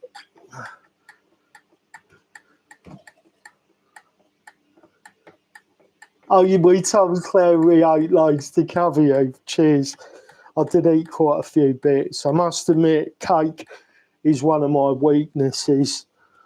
In fact, all food is one of my weaknesses, but cake in particular. My dad used to be a master baker. I think that's what my mum said. Yeah, he was a chef baker. He won awards for baking and stuff, and really, really good at cakes. And he ran a big bakery when I was a tiddler, and that was it. We was all on it. Definitely couldn't run to the RR. Couldn't run the RR. The Range Rover, yeah. Yeah. What have you got? What options have you got vehicle-wise, Lee? Would it make sense for you to like backpack it down on a bike? Probably not, actually. Especially if the weather's crap. Like, it's all right if you're touring with a few mates on a bike, but it's not that fun, is it? I've got vasculitis. It's a kind of arthritis, but it attacks the vital organs as well as your joints. The rheumatology docs take care of me. Bloody hell, that sounds painful. I have heard of vasculitis. I do not envy you. Why am I putting that tool in there? Pointer. Don't want that one. I did it already, didn't I? Yeah, I'm sorry to hear that, Rudy.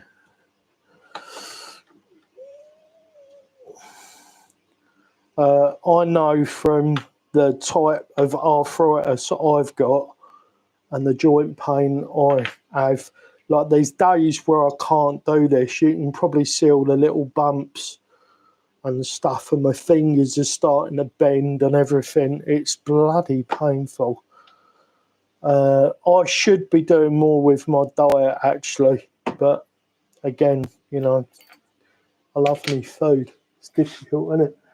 If you don't take care, there's something wrong with you in my eye. Yeah. Oh, if you don't like cake, there's something wrong. We have the Suzuki Swift now, which does 50. Yeah, no, definitely not on the bike. Yeah, like jumping a Swift, doesn't it? I mean, that needs to be almost like worth doing at some point. Like we'd do it as a meet maybe.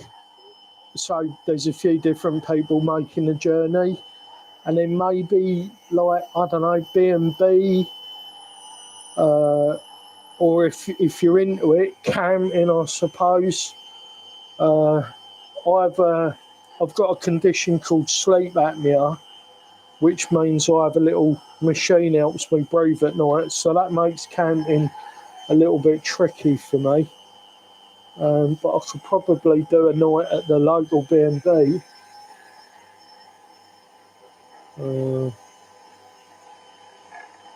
Stay over. There's right.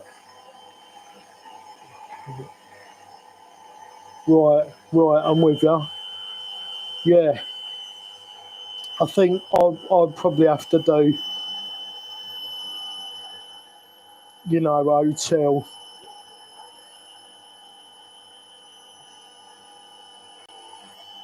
I thought it was right on Jamie's doorstep as well, but it's not. It's a distance away from Jamie as well. I think it takes him like an hour or 45 minutes or something like that for him to get there, which is a bit of a trot. Right, one more peck, and I reckon we got this.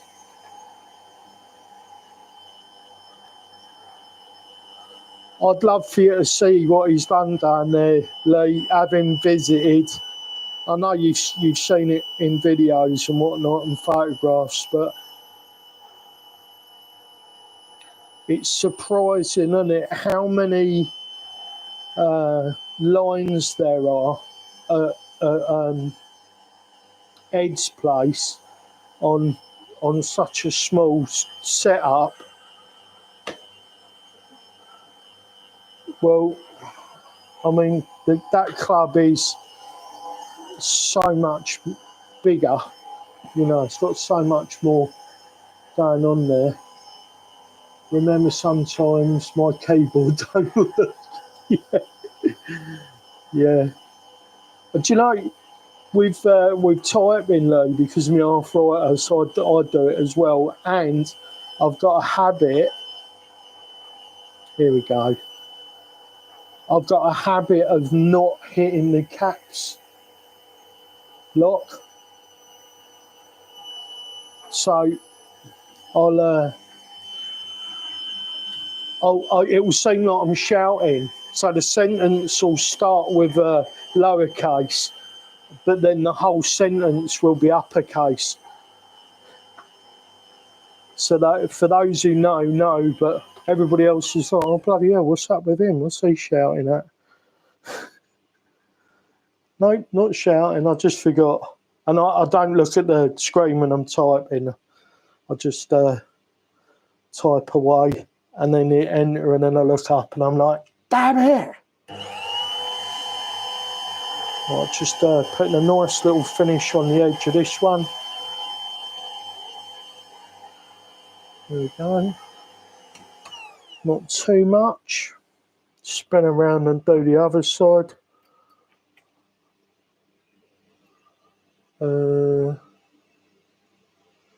We sat on the one pile doing lines rages at edge. Yeah, we did. Brilliant, absolutely brilliant. I'm hoping to have something like that when I leave. When I move. We're not here for long, I don't think, Lee. I think we'll be moving by the end of the year, and it's not definite, but it's possible that we might be going to Wales. And if we do, well, there's rocks everywhere, aren't there? There'll be a load of local spots, and depending on how local the setups are, I might not bother doing something at home. But I keep looking at the Canyon is madness, isn't it? Like that is some sort of neurodivergence that's created the canyon. No disrespect to Mr. C, I think what he's done is brilliant, but yeah, that's on another level to what I'm thinking. I would like to do something in between that and what Erwin's got at his place. The little setup at Team Revolt for just doing, little showcases on stuff and testing things, like having something repeatable. And this is something the Canyon's done, I think. Mr. C, he's come up with a format of repeatable tests. So even if your thing doesn't work like it does, like if your rocks are different, you can still get a baseline for what did well. Oh yeah, I like that. I do like that.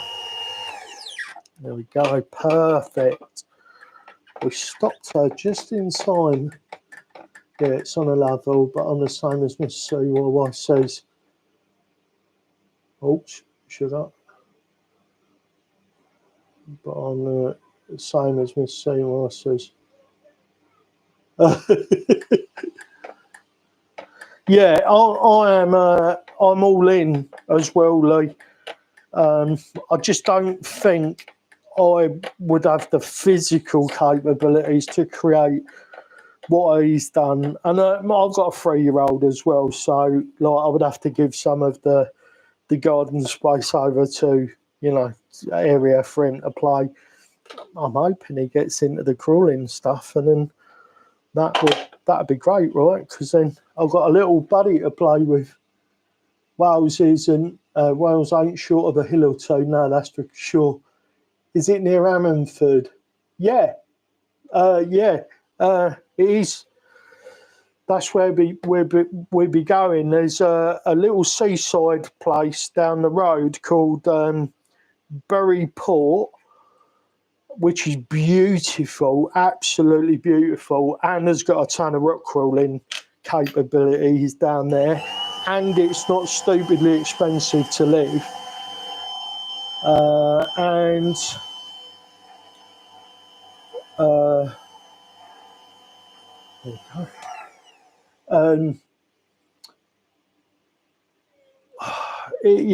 It's absolutely beautiful, and it's not expensive.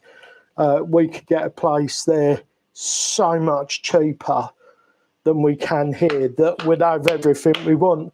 Like, we were looking at places to rent down there, just to see, how much it would be, just to get a rough idea. And for like $900 a month, you could rent a place with 3 massive bedrooms, massive kitchen, massive front room, carport, double garage, and up here, you can pay that for a tiny flat. It's just, it's so different. Like the lifestyle that you can live up here compared to down there. I mean, obviously, like the, you know, cost of living stuff, like your fuel and clothing and food and stuff like that, it's very similarly priced. And in some cases, depending on the item, it can be more expensive. But I've been to Ammanford a couple of times. I know someone who lives there, who I helped out with a load of airbrushing gear. Oh, right. It's beautiful. That'd be somewhere I'd like to meet up with a 404. Go to Herbert's Quarry for a little trip round out there. God, that is so good there. Just beautiful. Absolutely beautiful. Out of all of the places that I've been down there this far, I think Herbert's Quarry is really high on the list of favourites. Yeah, just definitely on the list for me to go back again. Definitely.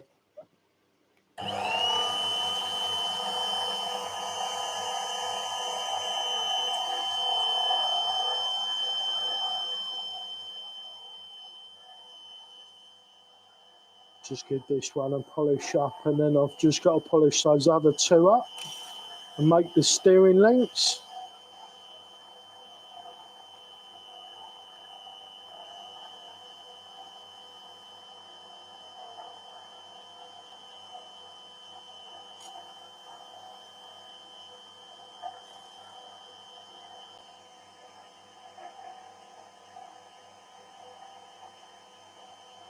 No, I didn't, Lee. When that came up, I had absolutely no, like, 0 pence in the bank. And then when my money went in, I had a look, and they'd adjusted the price back. So I don't know whether it was a mistake or not. But I know a couple of the guys got sets.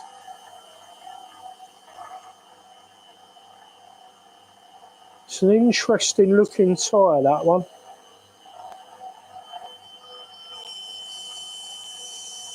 I would like to see a set.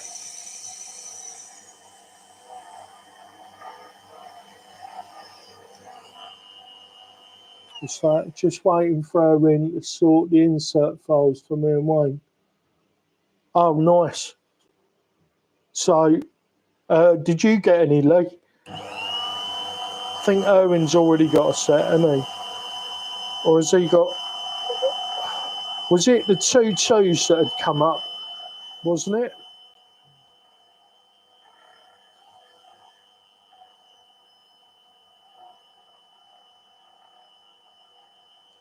Right, I'm going to get some paper towel before I smash my fingers off.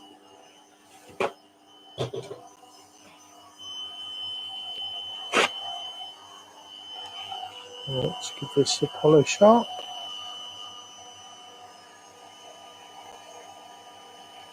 You've got the 525 set. They're back up to 50. Yeah. Typical. I've never really been too lucky with that sort of thing. I mean, like I say, I rode a motorbike like a lunatic for years, and I'm still here, so I'm grateful for that. But with those sort of things, I tend to always miss out on it. But I'm okay with that. I'm okay. I'll get a few bits for nothing, don't I? So I mustn't grumble. Right.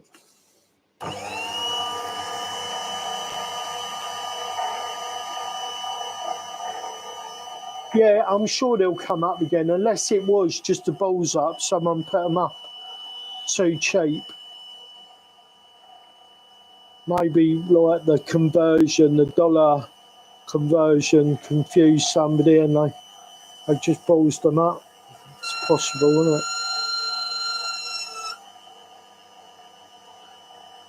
can feel a little mark in this one. Like, I know the minute somebody gets these, like Lewis isn't gonna be driving on carpet, he's gonna be smashing these into rocks and all the other stuff that he's got on his own course and whatnot. But I just want people to have, like, when they first get their hands on them, I just want them to have that little wow factor and tiny little marks. I think this goes to my neurodivergent stuff. If there's a little nick or mark, it really bugs me. And I know if there's anybody out there like me that buys a set, it'll bother them too. Yeah, just what I really do. When somebody opens their box, their little jewellery box, I just want them to be like, bloody hell, these are lovely. Connor bought a set. He bought the super chunk versions. I sent him 2 sets, and like, he doesn't have to get back to me.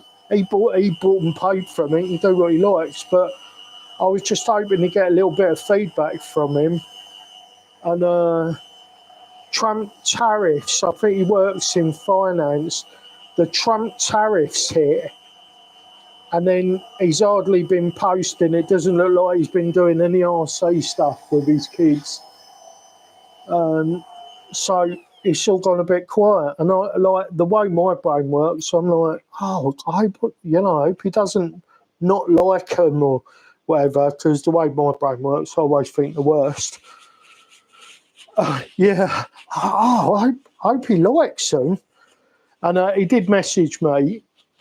Well, he replied to me. I just said, like, I hope everything's all right with the links. I haven't heard back from you since they arrived. And he said, oh, mate, they look brilliant. I just haven't had a chance to fit them and get out and use them yet because of the tariffs. And that was the last time I heard from him. And he's not been active in the 404 chat as well, Lee. So it is what it is, I guess. What am I doing? Links, rod ends. That's it.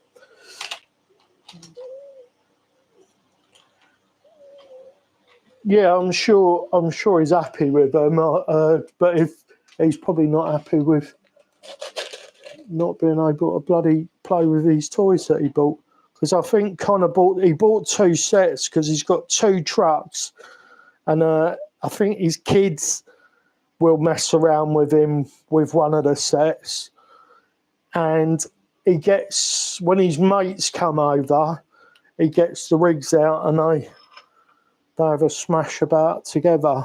So he's got an extra rig just in case his mates come round. Right, snuggy duggy.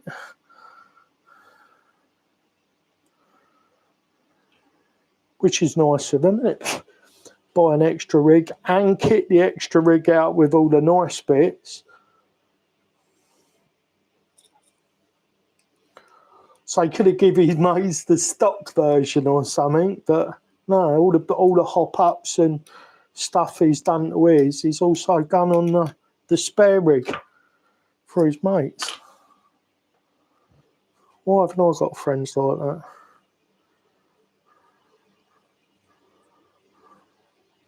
I sound ungrateful again. Right, there we are. That is the other long one made. I'm not fully polishing these up. If anybody's thinking they look a bit unpolished, well, you're right. I'm just making sure they fit and everything nestles down correctly. So there we go. That's the links made for all the lowers. That's the front and the rears. Now we need to do the steering.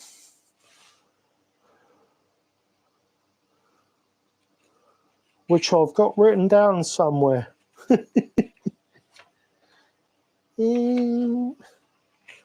Not in this book, apparently. Do you know, I've got like 3 books with all all the links and everything written down in them. And here we go. There they are. 123 eye to eye. 89 mil. Shaft only 34 mil. Shaft only 34.5. Fortunately, I've got a set here, haven't I? So, right, mate, I've got to go get dinner. Thank you so much for popping in, Lee. Nice chatting to you. Enjoy your dinner. Friday night, fish and chips. Right, so the shaft on that is about 75.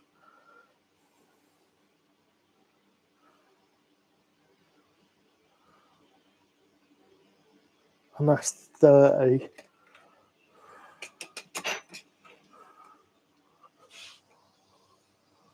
Shaft only 34.5. Ah, right. Yeah, because I use different rod ends, don't I, for that. Right, let's do it. I'm just going to do an eye to eye measurement, guys. I'm just checking the numbers I got written down because we have had a few different iterations and my cheat sheet stuff isn't fantastic. 64.2.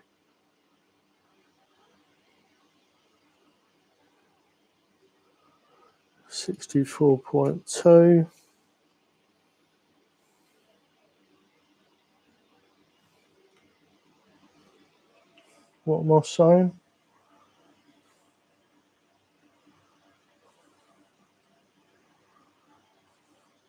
That can't be right. That can't be right. That must be for something else. What did I say? 30 mil. Where's my other book? Sorry, guys, just reaching for my other book. Let's have a look. So we got this one. T-Rex 4. Spidey 2.0.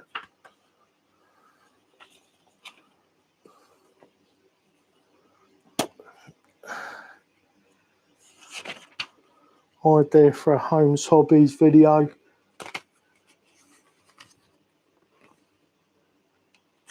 What's that, Rudy? T-Rex 4. Hooks.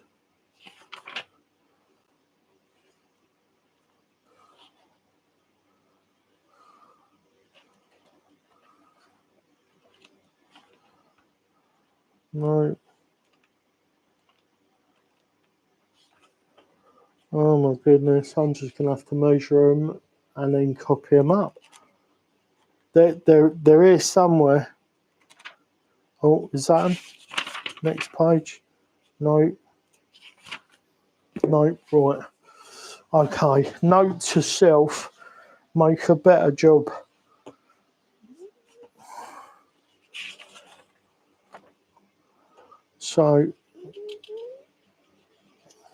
So this is for the lowers. I changed rod ends as well, so that did change, didn't it?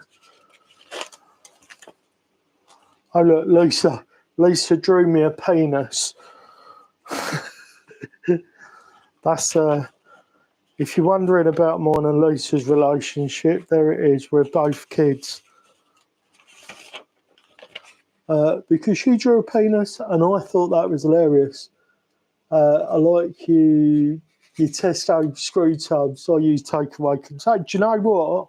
Why not? Revolt links.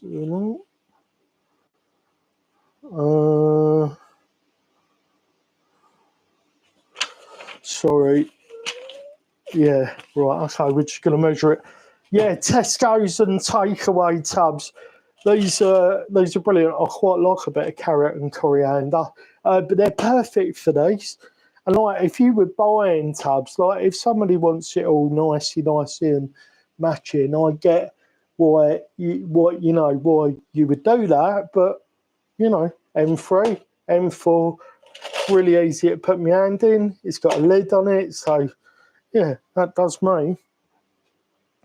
Right, so we are going to make, I've just got to go and source the brass, guys, because I'm giving him a set of these super chunky steering links, which are 7mm.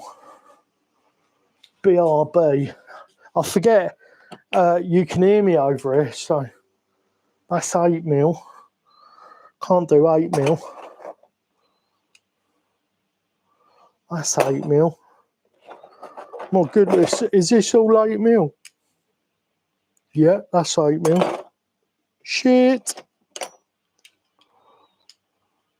There we go, we got some 7mm.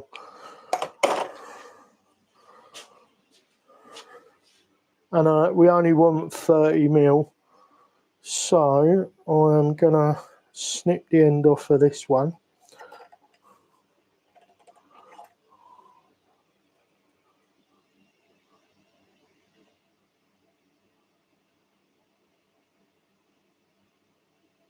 Someone in the family is artistic. I thought they said autistic then, and I was like, yeah, me. Yeah, Lisa's the arty one, definitely. 100%. Lisa is definitely the arty one. Clever little soul she is. And she suffers terrible with anxiety. She's got ADHD.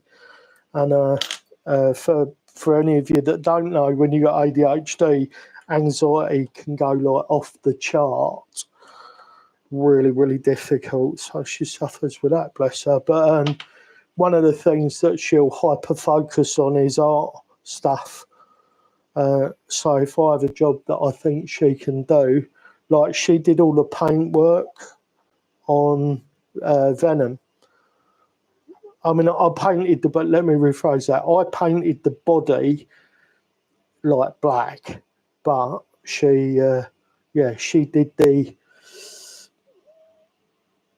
did all the artwork, all the Venom characters. Oops, I just bumped the camera.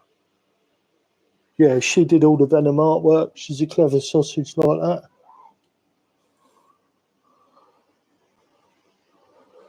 I was never good at art. Never. Wanted to be. Spent hours drawing a fish for a school project once. Like hours and hours. And it did come out all right. I think I did a tracing to begin with, so we're going to work a bit closer to this part of the lathe head, the headstock. Yeah, I worked for bloody hours on it, and it did all right. But I think my dad spilt beer on it before I handed it in. Right, so I want to just chop the end off first, don't I? So let's do that. That's about right. Maybe a little bit more. Sorry for the rambling, me thinking out loud. It's not 100% in my head what I'm doing here yet. But I do make a bloody good link already, so I'm happy with that. I mean, look, these aren't even all polished up and everything properly yet. Look how good they look, and it puts a load of weight down on a vehicle. I don't know if you can see those over there, can you? No, probably not. There's a set behind Yeti over here. Just about to see. They are for the TRX4. There's 220 grams almost of potentially, well, it's half unsprung. The Venom Buddy looks amazing. You both did a great job on that. Thank you, Ray. I appreciate that. And Lisa really, really loved hearing people's kind comments regarding it as well. I thought she did a fantastic job. she's because of her anxiety, she's really hard on herself.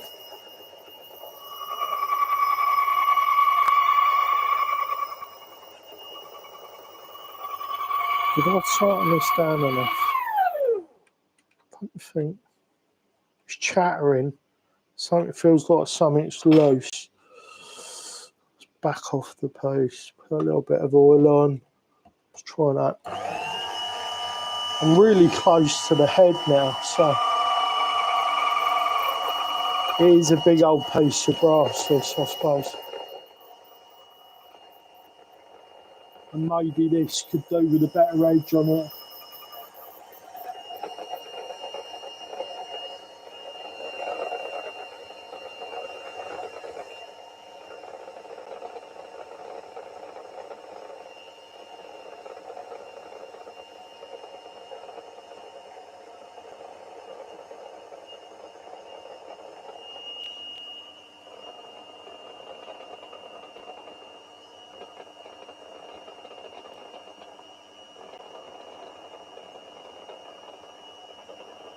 I was going to say that should pop off in a minute because we're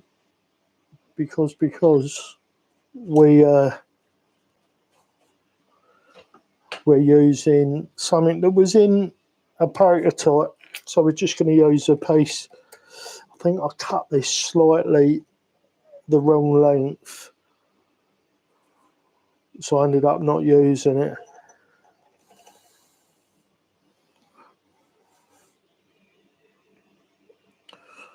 All right, so we're going to take this end off, and then we're going to cut a 30mm. This will be the steering link. What do they call the one that attaches to the servo? Is that the drag link?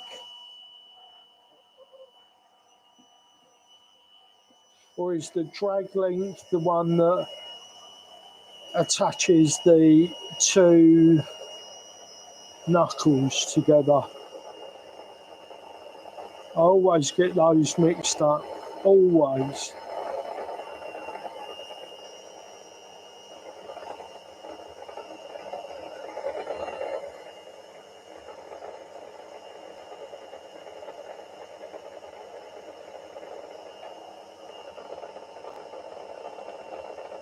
If I could find my cheat sheet, I'd be able to tell you, because it's written on the links, on the diagram that I drew.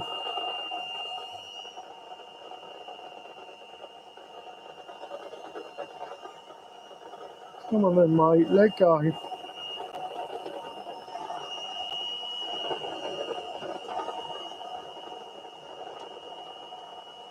we go. All right. Now at least I've got an edge I can measure from. Oh, I want to leave that in there somewhere, don't I?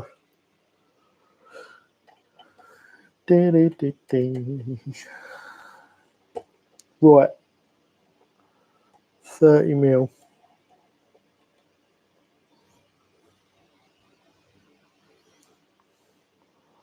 That's not 30mm, is it? What have I done with my caliper? Oh no, what have I done with my caliper? Shit, where have I put that? Right, not there, not there, not there, not under there. Don't you hate it when you put stuff down and it just disappears into I don't know where land? Sorry guys, just looking for me measuring stick. Oh crap, have I done with that? Let's take them out of there while I'm failing about. Good question, I've got no idea. Call them links, yeah. One's called the drag link, and then the other one's got another name, and my brain isn't doing the answers to the question right now for some reason. Do you know, I've put my caliper down. Let's take the glasses off because they're for zooming in. Can anyone see it? What the shit? I've put it somewhere clever. Oh, I know, I had it over here, didn't I? I've let it, so I've got it, I left it in the brass box. Plonker. Right, what was we saying? 30 mil. So 30, 17, so 30, 34, 64 they must be then. If this is 30 mil exactly, or close enough.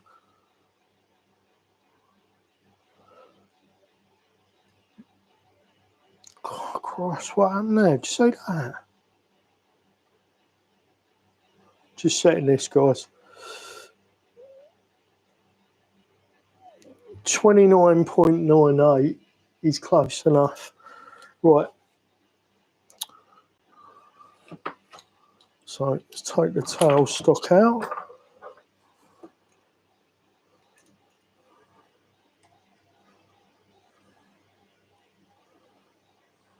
Oh no.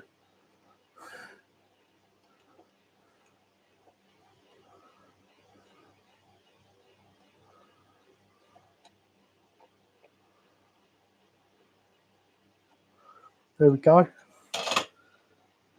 Let's pinch this up before it moves.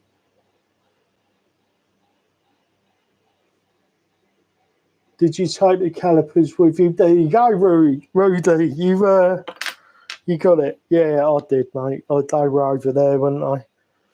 Right. Headstock is safe. And now. So let's get this bit cut to length. So this is the bit that we're going to be using. I'll clean the end up on that when I do the next bit.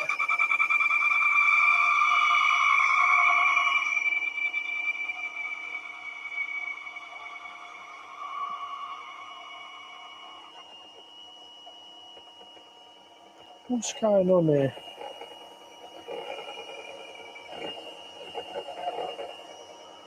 She's not happy.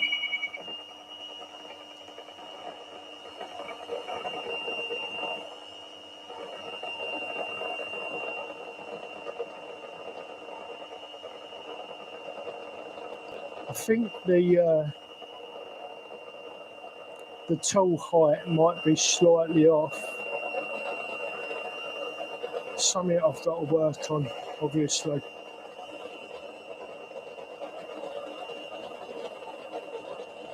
I'm going to be working on the Hulk build shortly. Not tonight. 7 o'clock. I'm going to be streaming till about 7:30 in case anybody was wondering, because that gives me half hour to feed and walk the dog before the live stream starts over at the Crawler Canyon.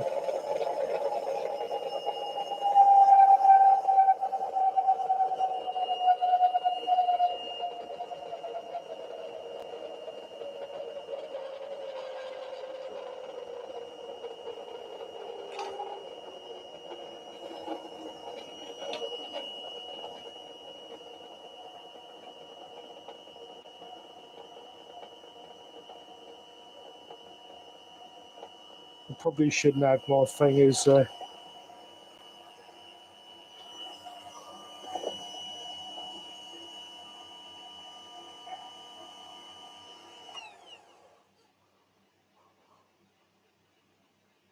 Oh, bugger. Right.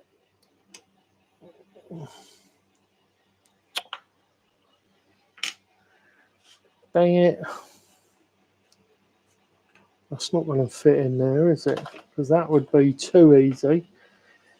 Oh, if we can use the bottom of this. Let's use the bottom of my precision instrument to extract the piece of brass. There we go. I should have had Hoover up before I did this. Wow, this really got warm while it was doing that. Oh, just making sure I haven't missed any chat. I can't believe at the beginning of the stream, Lee had been talking for ages and my chat wasn't updating on my phone. Well, let's move that over there. That's not... Oh, shame, it's not going to be usable, that little bit. I'm sure I'll find a use for it for something. Right, let's change tools. Get the correct tool in. Let's get the tail stop back on.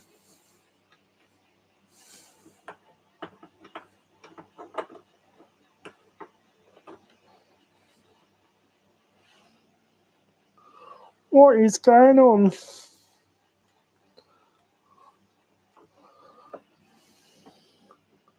Why aren't you going back on?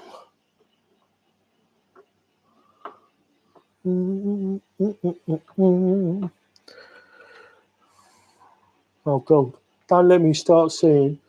I was about a minute and a half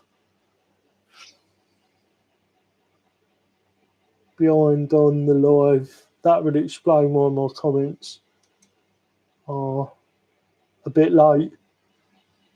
Oh, right. I do that sometimes. You've only got to sort of click on and off of something and then it all goes to cock. Right, I was changing the tool bit. So let's do that.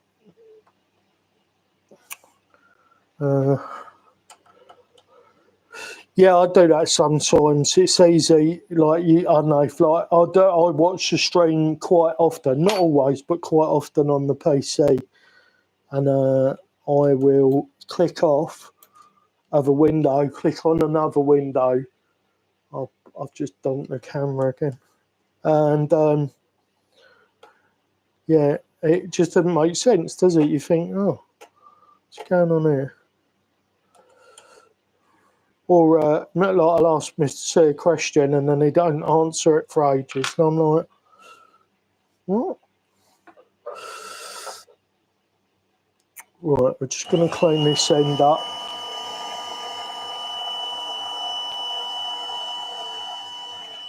Try not to alter the length of the part.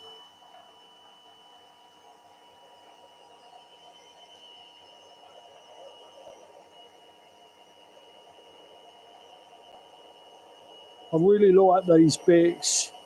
I was using all stainless, high-speed stainless steel like this, which are nice, but convenience-wise, these carbide tips that you get. So rather than having to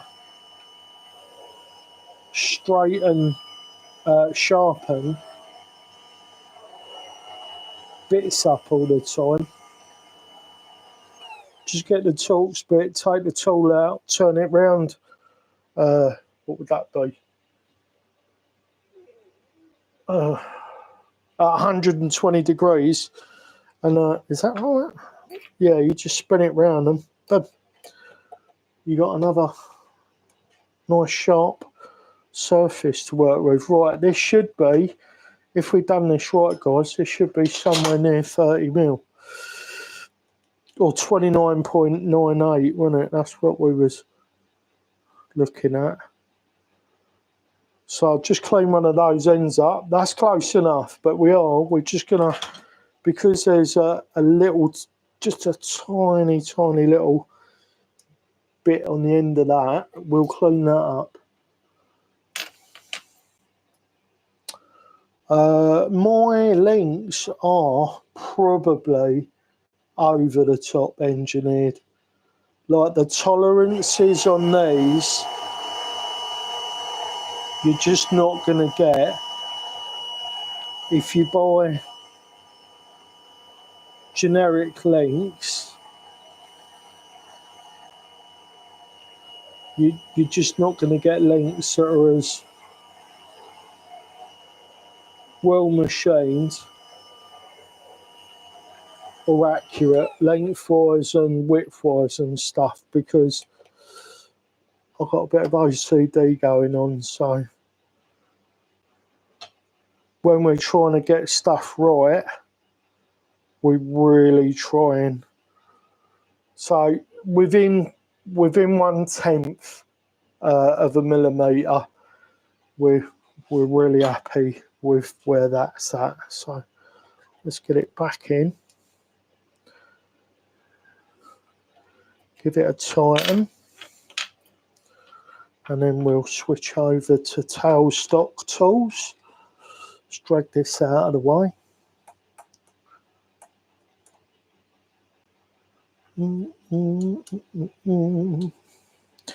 I didn't think that these were going to be the busiest streams, and it looks like I was right. But I'm not too bothered if these end up being super popular. It's just nice. Didn't want to do that. It's just nice to have a bit of company while I'm making links. I'm going to try to work out how the YouTube shop works,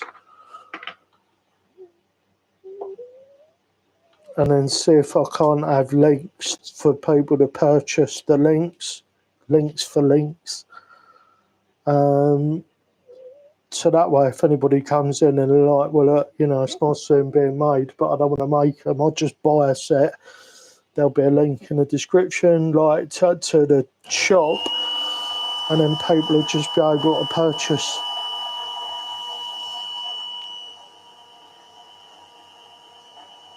a set of custom heavy links, you know, for UTB18 or TRX4, and there'll be a load more models coming up. I might even make some for the Red Cat army, because those guys like spending money on their rigs as well. I'm sure they'd love a set of super high quality Red Cat Ascent links. I think they have a bent. Did I have a high? I have a feeling they have a high clearance link on the back. I've just ordered some black nitrile gloves, because I've got a young wife and a 3-year-old, and I don't want to be contaminating a lady garden with me dirty paws. So that's too much information on it. Sorry if I overshare. I don't mean to.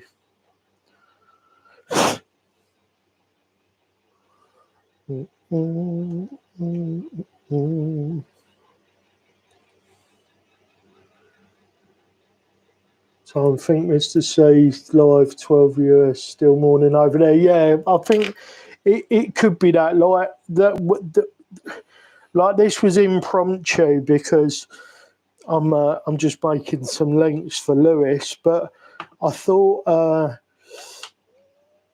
when I do it, like when I do my intended streaming, I'm thinking Tuesday and Thursday maybe, and I will start about 7.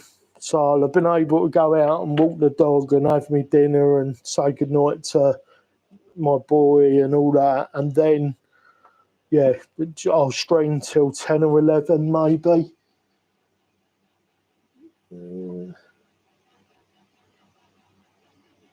Yeah, because this is quite an early start, isn't it? But then he's got the beginning of it, he's got all us Europeans in the stream.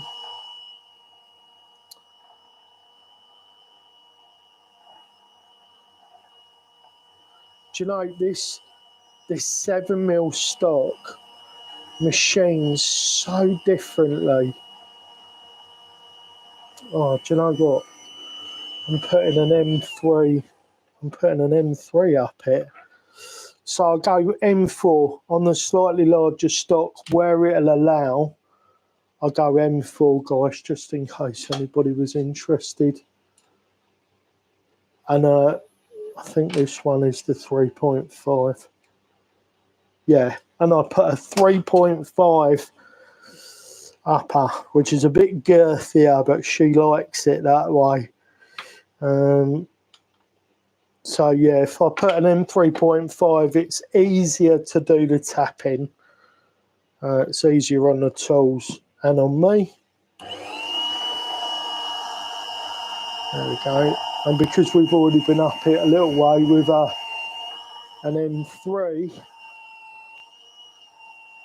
by a 2.5mm bit, this should go a lot easier.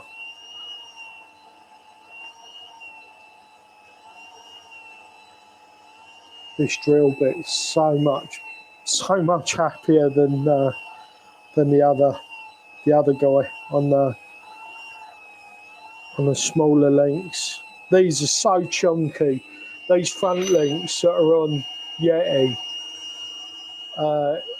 it gets so much low down axle weight up the front. Really, really good. Just what you're looking for on these, because they are quite top heavy. I've got 65mm shocks on there, so it sits nice and low. I've also got it unsprung. Well, I mean, but unsprung, I've got no springs, so it sits really low. But adding these chunkies at the front and the brass lowers, it really does just do the business. Right, what was I doing? I was measuring the hole. Right. I think I want one more peck. Let's have a little peck.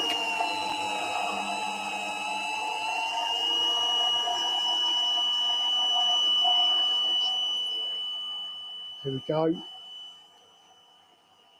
We're good. Let's take the tool out. Put the 4mm die.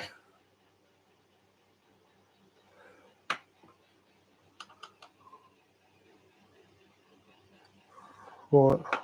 Let's not lock that down too much. So this probably isn't advisable. This isn't, probably recommended technique, but I put the titanium nitride tap in the chuck, and then I pinch it. I don't tighten it right down, and then I make sure my tailstock isn't locked down, so this can slide in. As you can see, I haven't tightened it at all. Right, that's just pinched. That should go. Right. Sorry guys, I just whacked the camera. I'll move this arm up, I think, next time. Oh, a belt slipped. That's interesting. That's not happened before. Not like that, anyway. Actually, let's take the belt off. So, ooh, she's tight. Not tried the 18 to 24 stuff. The idea of dealing with them small screws. Yeah, so I'm with you. I'm with you on that one. So I'm not adverse to the idea of having fun with the 18s, and like this is a UTB18, but we all know it's not an 18 scale. That's like a 12 scale, which is about as small as I can go. Like, I can't deal with all the small screws. I've done it. I had a CR18P Unimog, and I enjoyed that, but I hated working on it. And I had the CR18 Evo, which I really, really liked as well. Apart from all the slop in the portal setup on that, I really like that as well.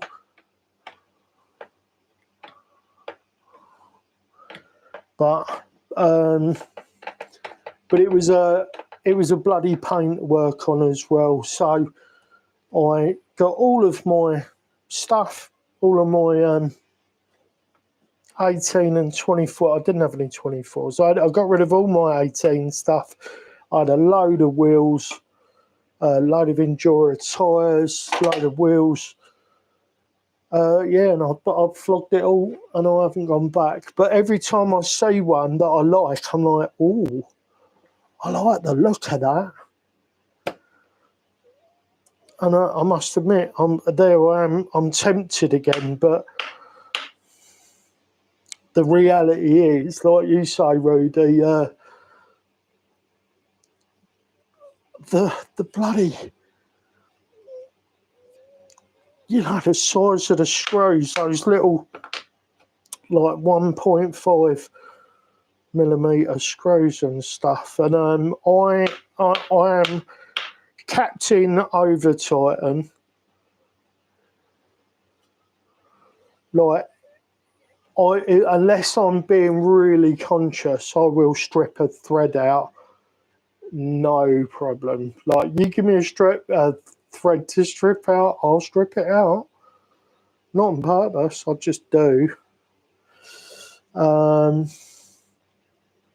So on that stuff, it's just so much easier to strip out.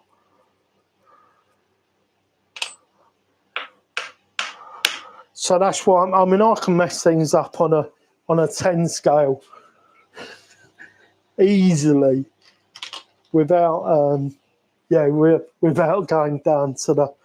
Oh, I said I wasn't going to need the M4s, and I am. Let's get them things out of the way. I've heard nothing but good things about the UTB18.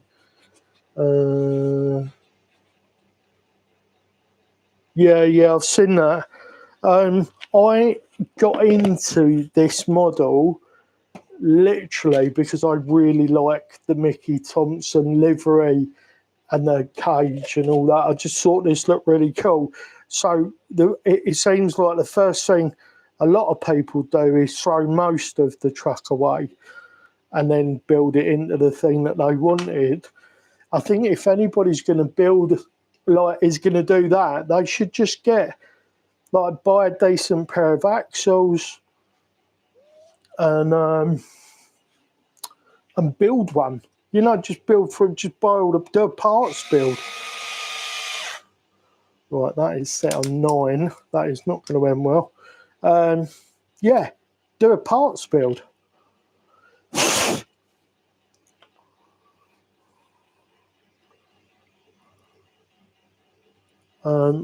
There's quite a few. There's quite a few axle options out there.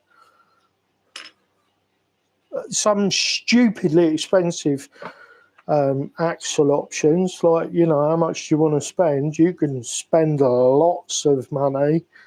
Just making sure that this goes all the way down, guys. I had a feeling. Right, there's a tiny little gaparoo there, but I think it's just swath. There's just a bit of swath in the doohickey, so I think if I clamp that down, yeah, I felt it budge. There we go. Yeah, she's gone all the way down there. Nice, right. Yeah, so the RTR, I've got a whole series of shorts called 10 Reasons I Hate the UTB18 Mini Capra. Little bit tongue-in-cheek, but genuinely, like, there was a load of things that irritated me about it. And it was like all the RTR crap, really. Like, these tyres hook up really well, but they put shit foams in them. like the foams were like concrete. So I did a chop job on the foams where you do like a sawtooth, and it fixed it. Absolutely fixed it. Brilliant after that. And then I got a set of UTB18. No, I didn't. I got a set of Team Revolt inserts. This is a Team Revolt car now. And blown away. Absolutely blown away. But a lot of people are taking these wheels and tyres off. Or, well, not these wheels, because I did change them.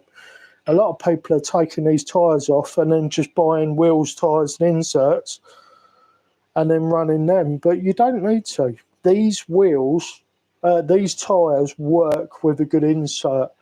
These are got a lovely air down on them, and they've got a ton of sidewall support. Since putting the Revolts in there, this thing's absolutely singing. And I haven't taken it out yet. It's got the UTB18 gearbox from Vitavon, which was fucking expensive, if you'll excuse my French. 70 quid. I've always looked at the Vitavon stuff and I thought to myself, who pays that much for that?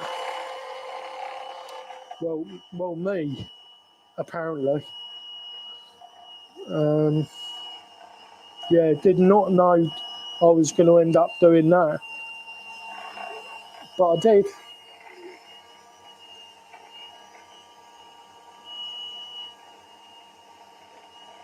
Yeah, if you was going to do the cage build or the buggy build, you just buy that, you know, and you're probably going to swap the servos out, so just buy your own servos. You're probably going to put at least one of the axe speed gearboxes in it. You know, even if you don't go mad like I have and put a Vitavon in there, you're going to be running one of the aftermarket gearboxes, I would imagine. And then you're probably going to want to run the Mini 16 like I am. Yeah, you might as well just buy all the bits. Like, what I did was, like last time I did a parts build on a tight budget, I just bought a few bits here and there. I bought a couple of bits here and a couple of bits there until eventually I'd got enough bits to put the vehicle together, and boom. Like some months I'd only buy. I think my first build took me three months or 4 months to accumulate all the bits. But man, was it satisfying when I'd got all the bits and I could put them together. Yeah, Vitavon do make pretty stuff. That said, I wasn't overly impressed with the finish on my Vitavon gearbox.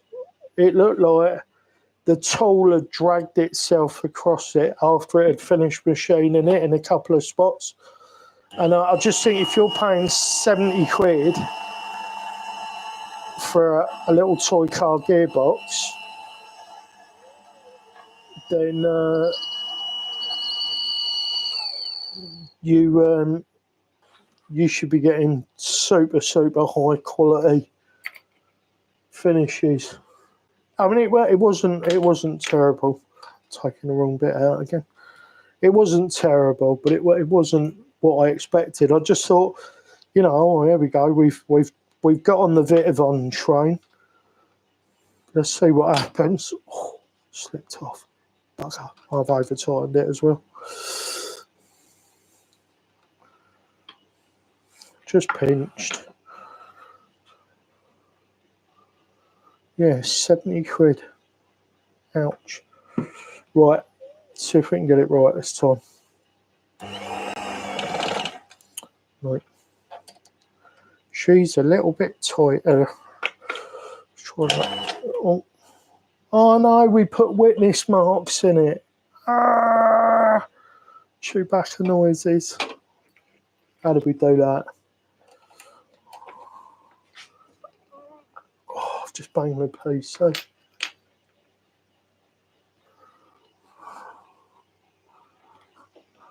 What? Is this the... Where's that bloody... Did I use the...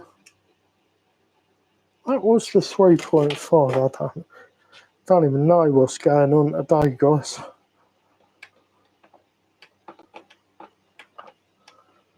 That's cheeky. A blemish ain't going to affect his function, but if they charge him premium money, yeah, which is kind of the thing with my stuff. Like I am charging premium link building prices, but they're absolutely beautiful. This one's all covered in dirty fingerprints now, but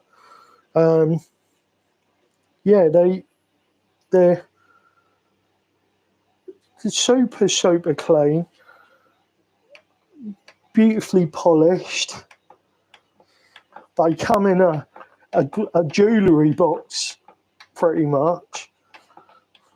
So we're just finishing this one by hand, guys. I don't know why this is coming up a little bit tight, this one, but it is. And when they're tight, you just got to be a little bit careful. Last thing you want to do is snap a tap in there. I've got spares, but just don't want to be doing that. I don't know why this one's come up tight. That's weird, that.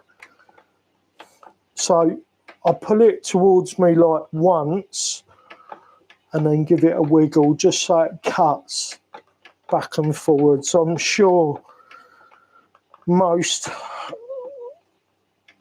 all of you have used a tap at some point. So when it's in the lathe, you just do the same thing that you normally would. Oh, them bloody scratches are going to be a pain in the arse to get out of there. Let's get it out so you guys can see the problem. So the problem is a lot of people will be, oh, fuck it, they'll be all right, but not me.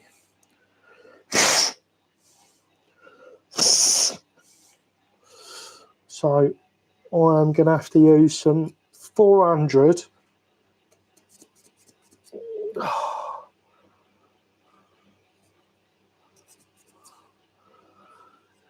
Well, with these little 30 mil links, you blow straight through the centre of them. Yeah, that's it, yeah, when you're doing it. And I could be using tapping compound as well, which would make my life a little bit easier, probably. Not that I've got that much experience of using a tapping compound. But I know Mr. C recommends it. Right, let's get some new 400. Get a new piece. Let's spoil ourselves. We're going to roll out the carpet. Here's a little tip for you guys. Get your 400. Just lick the back of it and then bend it all the way the other way. She comes off clean as a whistle. Let's get the tool holder out the way because we don't want to jam ourselves into that. Sometimes the paper will catch and throw your fingers into the what am I trying to say? It'll throw your fingers into the tool post, and that's not fun. Stand that up so easy to see the comments. Right, let's get this out of the way a little bit more. That fan's gone from making me back hurt to not blowing on me at all. There we go. Oh, that's better. It's starting to get warm in here again. Right, the head is safe, everything else out of the way. Let's give that a little brush off.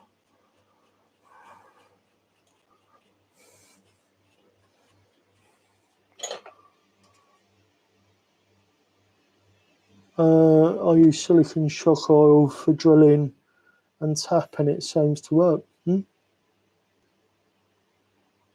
Oh, that's interesting.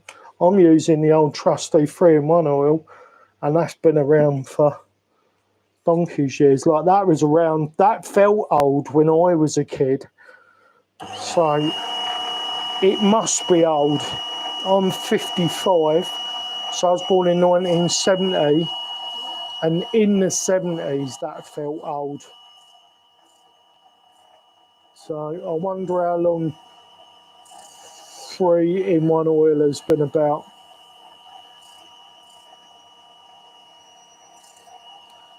These companies must have hated it when the likes of WD-40 or GT85 or, you know, the other sort of well-known brands of oils, lubricants and stuff started to come out.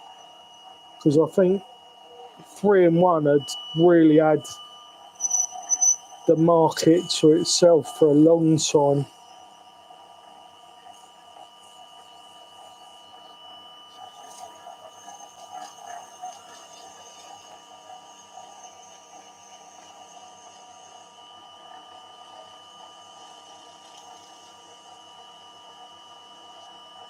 Right. So we've got the scratch out, but now we've got to get the scratches out. This is 400. I want 800. So we introduce scratches by getting scratches out.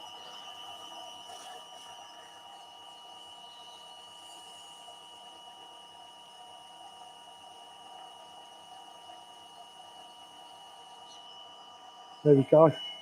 Where's my 1500? Ding, ding, ding. Oh, where's my 1500 gone?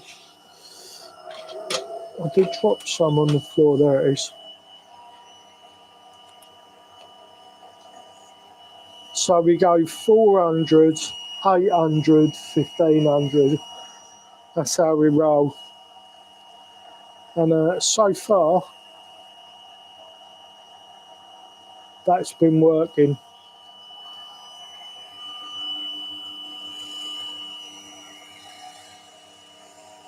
I'm 43. Yeah.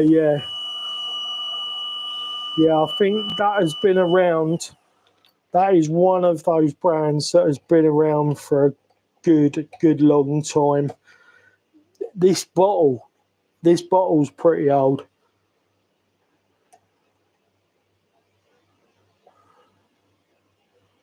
This was from my dad's, but I have a feeling he bought it relatively recently, like in the last 20 years or so.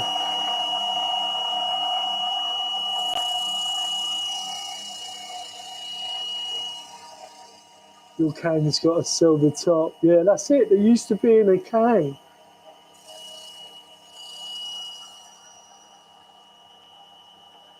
Yeah, it was literally in a tin can.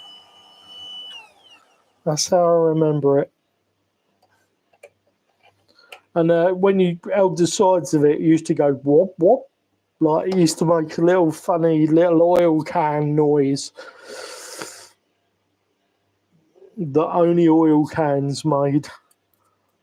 I remember like castor oil and that coming in those sort of cans as well, man.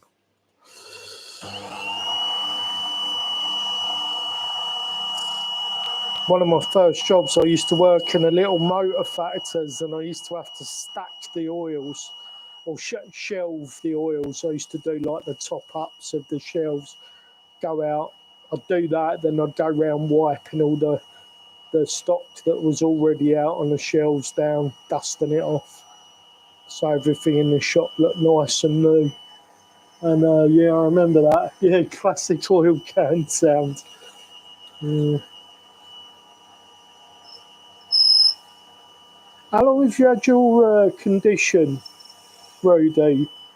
Is that something you've always like had, you've lived with for a long time, or is it something that came on later in life, or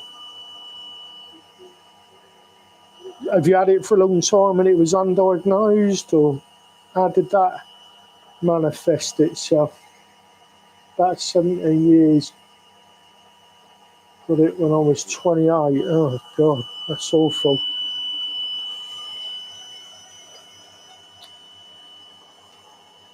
I've never really been healthy. But I've certainly had times in my life when I wasn't in pain every day, and that is not the case now, unfortunately. Just seem to be in pain constantly. They may look at fibromyalgia. I was given some drug therapy in the 90s that has been linked to the onset of fibromyalgia. So I'm hoping that they can get to the bottom of that and let me know what's going on. So it's almost get my condition, late 30s. Yeah, you were definitely unlucky. This is polished up really well. I had been struggling to get witness marks out of parts because I was frightened to use the coarser paper. But going down to 400, then 800, then 1500 definitely seems to be the ticket.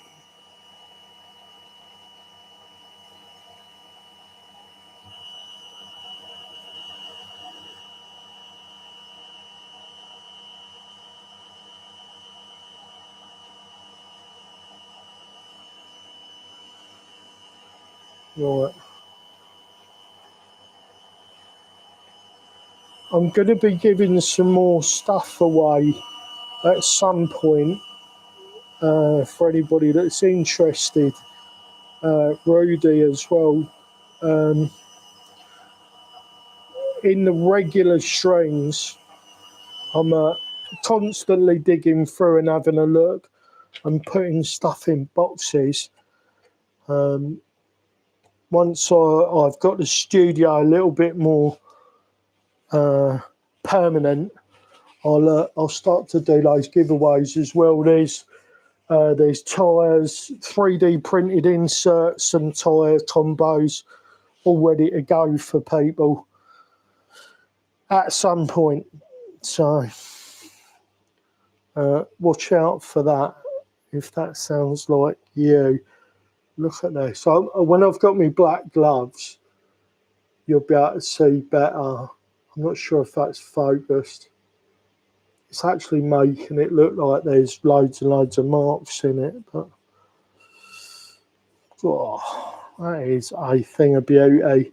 And when they're really polished like this as well, the slide just feels even better. I'm just going to go grab another rod end because I don't know what I did with the other one. Wow, I feel really fatigued. All of a sudden, guys, shiny. All of a sudden, I feel like I've been hit by a bus. My little one was coughing and sneezing before he went away.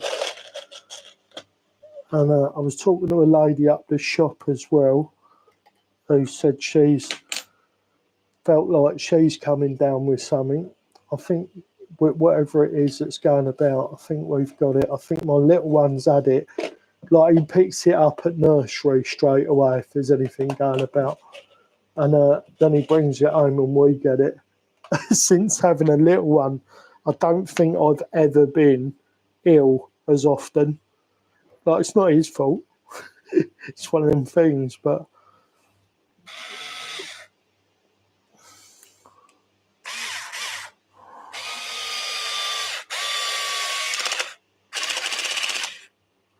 that should be far enough.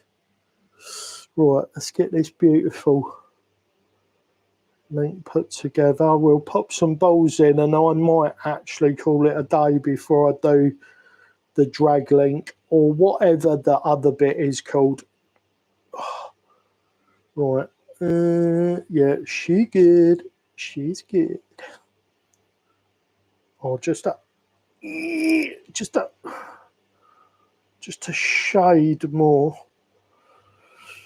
Well, I'm gonna have to put a tool in Heads up, by the way, bro, it's 40 past. It is, thank you very much for that.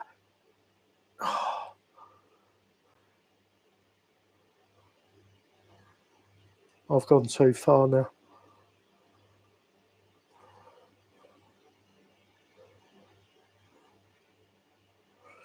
Right, I'm going to pop those balls in and then just going to pop those balls in. Give me a sec, guys. I'm just grabbing my balls.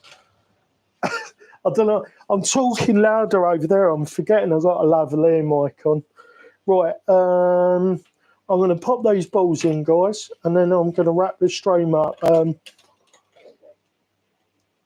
If you learned something, please boop the like button. If you were entertained, please boop the like button. And if not, please boop the like button anyway, because, you know, it's a nice thing to do. So there we go. Put the ball ends in. And these are Traxxas E-Revo rod ends that I use for the steering links. And they are super, super overkill for the UTB18. But you know what? I would rather have that than have anybody have problems. Let's just do a quick eye-to-eye measurement, see what we ended up with.